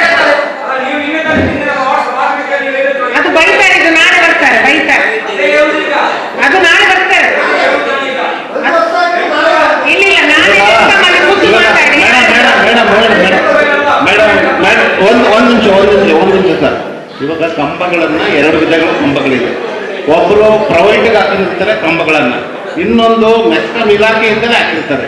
ಹಾಗೆ ಒಂದು ನಿಮಿಷ, ಇವಾಗ ಅವರು ಉಪಾಧ್ಯಕ್ಷರು ಹೇಳೋದು ಆ ಕಂಬಗಳನ್ನ ಇರೋ ಕಂಬಗಳನ್ನು ಕೊಟ್ಟರೆ ನಾವು ಹಾಕ್ತೀವಿ ಅಂತ ಹೇಳ್ತಾರೆ. ಅವರು ಹೇಳೋ ಪ್ರಶ್ನೆಯನ್ನು ನಾವು ತಂದು ಕೊಡಬೇಕು ಕಂಬನ ಅಂತ ಅವ್ರು ಹೇಳ್ತಾರೆ. ಪಾಪ ನೀವು ನಿಮ್ಮ ಹೈಯರ್ ಆಫೀಸರ್ಗೆ ಪತ್ರವನ್ನು ಬರೆದು ಶಾಲಾ ಮಕ್ಕಳಿಗೆ ತೊಂದರೆ ಆಗ್ತದೆ ಅಂತ ಬರೆದು ಅವ್ರೇನು ಬೇಡಿಕೆ ಇಟ್ಟಿದ್ರೆ ಸರಿ ಮಾಡಿ ಪ್ರಯತ್ನವನ್ನು ಮಾಡಿ.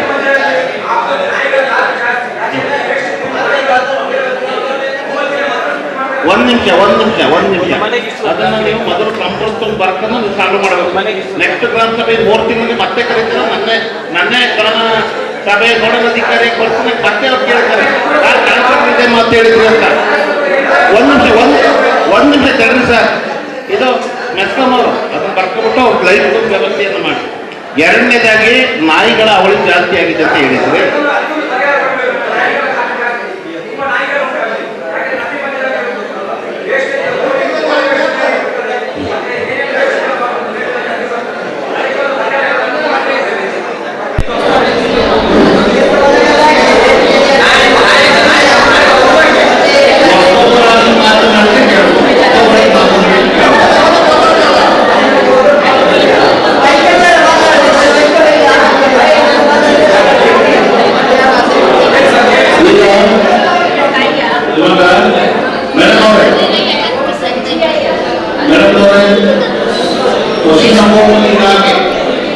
ಪಶುಸಂಗೋಪನಾ ಇಲಾಖೆಯವರಿಗೆ ಪತ್ರವನ್ನ ಬರೆದು ನಾಯಿಗಳ ಬೀದಿ ನಾಯಿಗಳ ಹಾವಳಿ ಜಾಸ್ತಿ ಆಗಿರ್ತದೆ. ಹಾಗಾಗಿ ಆ ನಾಯಿಗಳಿಗೆ ಇಂಜೆಕ್ಷನ್ಗಳನ್ನು ನೀಡುವುದರ ಮೂಲಕ ಸಂತಾನಹರಣ ಶಸ್ತ್ರಚಿಕಿತ್ಸೆಯನ್ನು ಮಾಡಿಸುವುದು ಒಂದು. ಸಂಪೂರ್ಣವಾಗಿ ಅರೆಕಳ ಗ್ರಾಮ ಪಂಚಾಯಿತಿ ವ್ಯಾಪ್ತಿಗೆ ಸಂಪೂರ್ಣವಾಗಿ ಕ್ರಮವನ್ನು ತೆಗೆದುಕೊಳ್ಳಬೇಕೆಂದು ಸಭೆಯಲ್ಲಿ ನಿರ್ಣಯಿಸಲಾಯಿತು. ಈ ಖುಷಿಗೆಲ್ಲ ಇಲಾಖೆ ಇರ್ತೀರಾ ನೀವು ಹೇಳಿ ಒಂಚೂರು ಅವ್ರಿಗೆ. ಊರಲ್ಲಿ ಈ ಥರ ಚರ್ಚೆ ಆಯಿತು, ಗ್ರಾಮ ಸಭೆಯಲ್ಲಿ ಚರ್ಚೆ ಆಗಿದೆ. ಸಾಕು ನಾಯಿಗಲ್ಲ, ಬೀಜ ನಾಯಿಗಳಿಗೆ.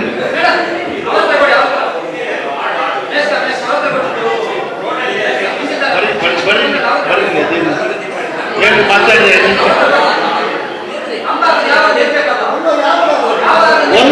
ಒಂದೊಂದು ಮುಗಿಯ ನಾವು ನಾಯಿ ಮುಗಿಲ ಆಮೇಲೆ ಆಡಿ ಬರೋಣ. ಈಗ ನಾಯಿ ಹೇಳ್ರಿ ಮೇಡಮ್ ಬೇಕಾದ್ರೆ ಸರ್ ಒಂದು ನಿಮಿಷ ನೀವು ನಾಳೆನೇ ಮಾಡ್ಕೊಡಿ ಬೇಸರ ಆಗಿದೆ ಅವ್ರಿಗೆ. ಅಲ್ಲ ಹೊರಗಡೆ ಮಾಡಿ ಅವ್ರು ಮಾಡ್ತಿದ್ದು ಏನು ಮಾಡೋದು ಮಾಡ್ತಾರೆ ಬರ್ಸ್ತೀನಿ.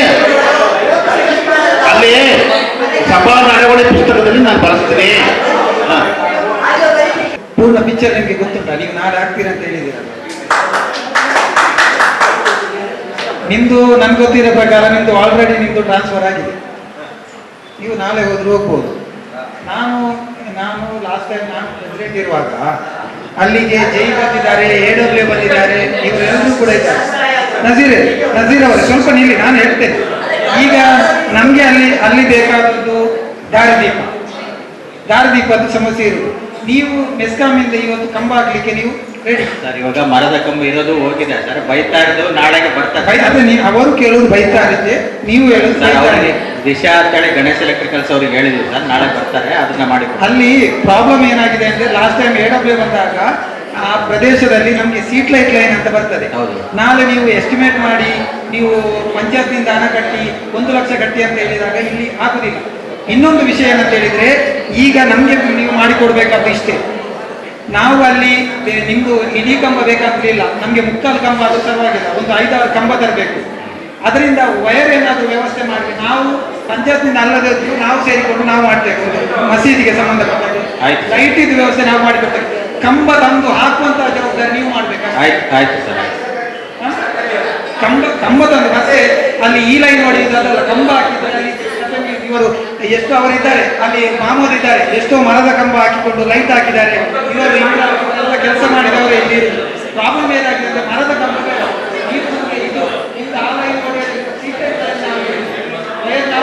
ಅದನ್ನು ನಾವು ಎಲ್ಲರೂ ಸೇರಿಕೊಂಡು ನಾವು ರೆಡಿ ಮಾಡ್ತೇವೆ. ಈ ವೈರ್ ಹಾಕಿದ್ರೆ ಪ್ರಾಬ್ಲಮ್ ಬರ್ತದೆ. ನೀವು ನಾಳೆ ದಿಶಾದವರಿಂದ ಜನ ರೆಡಿ ಮಾಡಿ ಮುಕ್ಕಾಲು ಆ ಕಂಬ ಇರ್ತದಲ್ಲ ಆ ರೀತಿ ಅಷ್ಟೇ. ಧನ್ಯವಾದಗಳು ಸರ್. ಒಳ್ಳೆಯ ಸಲಹೆ ಕೊಟ್ಟಿದ್ದೀರಾ. ಮೆಸ್ಕಾಂ ಅವರು ನಮ್ಮ ಮಾಜಿ ಅಧ್ಯಕ್ಷರು ಏನು ಹೇಳ್ತಾರೆ ಆ ಪ್ರಕಾರದಲ್ಲಿ ಮಾಡಿ ಹೇಳಿ ಸರ್.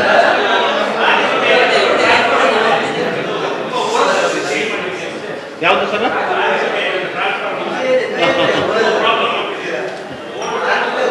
ಸರ್, ರಾಜಗುಡ್ಡೆಯಲ್ಲಿರುವಂಥ ಟ್ರಾನ್ಸ್ಫಾರ್ಮರ್ ತುಂಬಾ ಹಳೆಯದಾಗಿರುತ್ತದೆ, ಬದಲಿ ವ್ಯವಸ್ಥೆಯನ್ನು ಮಾಡುವುದು. ಬರ್ನೋಡಿ ಮೇಡಮ್ ಸಭಾ ನಡವಳಿಕೆ ನಂಬರ್ ಕೊಡಿ ಸರ್. ಧನ್ಯವಾದಗಳು. ಎಲ್ಲರಿಗೂ ಧನ್ಯವಾದಗಳು. ಈ ದಿನ ನಮ್ಮ ಅರೆಕಳ ಗ್ರಾಮ ಪಂಚಾಯಿತಿಯಲ್ಲಿ ಗ್ರಾಮಸಭೆಗೆ ನಮ್ಮ ಗೌರವಾನ್ವಿತ ಅಧ್ಯಕ್ಷರಾದಂಥ ಶ್ರೀಮತಿ ಗುಲಾಬಿ ಮೇಡಮ್ ಅವರಿದ್ದಾರೆ. ಅವರಿಗೆ ತುಂಬ ಹೃದಯದ ವಂದನೆಗಳನ್ನು ಸಲ್ಲಿಸ್ತಾ ಇದ್ದೀವಿ. ಜೊತೆಗೆ ಉಪಾಧ್ಯಕ್ಷರಾದಂಥ ಅಬ್ದುಲ್ ಮಜೀದ್ ಸರ್ ಅವರು ಕೂಡ ಈ ಕಾರ್ಯಕ್ರಮದಲ್ಲಿ ಭಾಗವಹಿಸಿ ಈ ಗ್ರಾಮ ಸಭೆಯನ್ನು ಯಶಸ್ವಿಯಾಗಿ ನೆರವೇರಿಸಿಕೊಟ್ಟಿದ್ದಾರೆ. ಅವರು ಕೂಡ ತುಂಬ ಹೃದಯದ ಧನ್ಯವಾದಗಳನ್ನು ನಾನು ಸಲ್ಲಿಸ್ತಾ ಇದ್ದೀನಿ.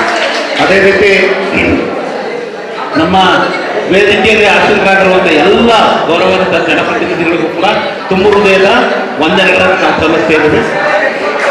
ಒಂದು ನಿಮಿಷ. ಹಾಗೂ ಈ ಕಾರ್ಯಕ್ರಮ ಯಶಸ್ವಿಯಾಗಿ ನೋಡಿ ಬರಲಿಕ್ಕೆ ಕಾರಣಕರ್ತರಾದಂತಹ ಎಲ್ಲ ಊರಿನ ಗಣ್ಯರು, ಮಹನೀಯರು ತಾವುಗಳೆಲ್ಲ ಹಾಜರಿದ್ದು ಚರ್ಚೆಯ ಮೂಲಕ ಈ ಸಭೆಯನ್ನು ಯಶಸ್ವಿಯಾಗಿ ಒಂದು ನಿಮಿಷ ಯಶಸ್ವಿಯಾಗಿ ನೆರವೇರಿಸಿಕೊಟ್ಟಿದ್ದಾರೆ. ನಿಮಗೆಲ್ಲರಿಗೂ ತುಂಬ ಹೃದಯದ ಧನ್ಯವಾದಗಳನ್ನು ಸಲ್ಲಿಸುತ್ತಾ ಇಲಾಖಾಧಿಕಾರಿಗಳಿಗೂ ಕೂಡ ತುಂಬ ಹೃದಯದ ಧನ್ಯವಾದಗಳು.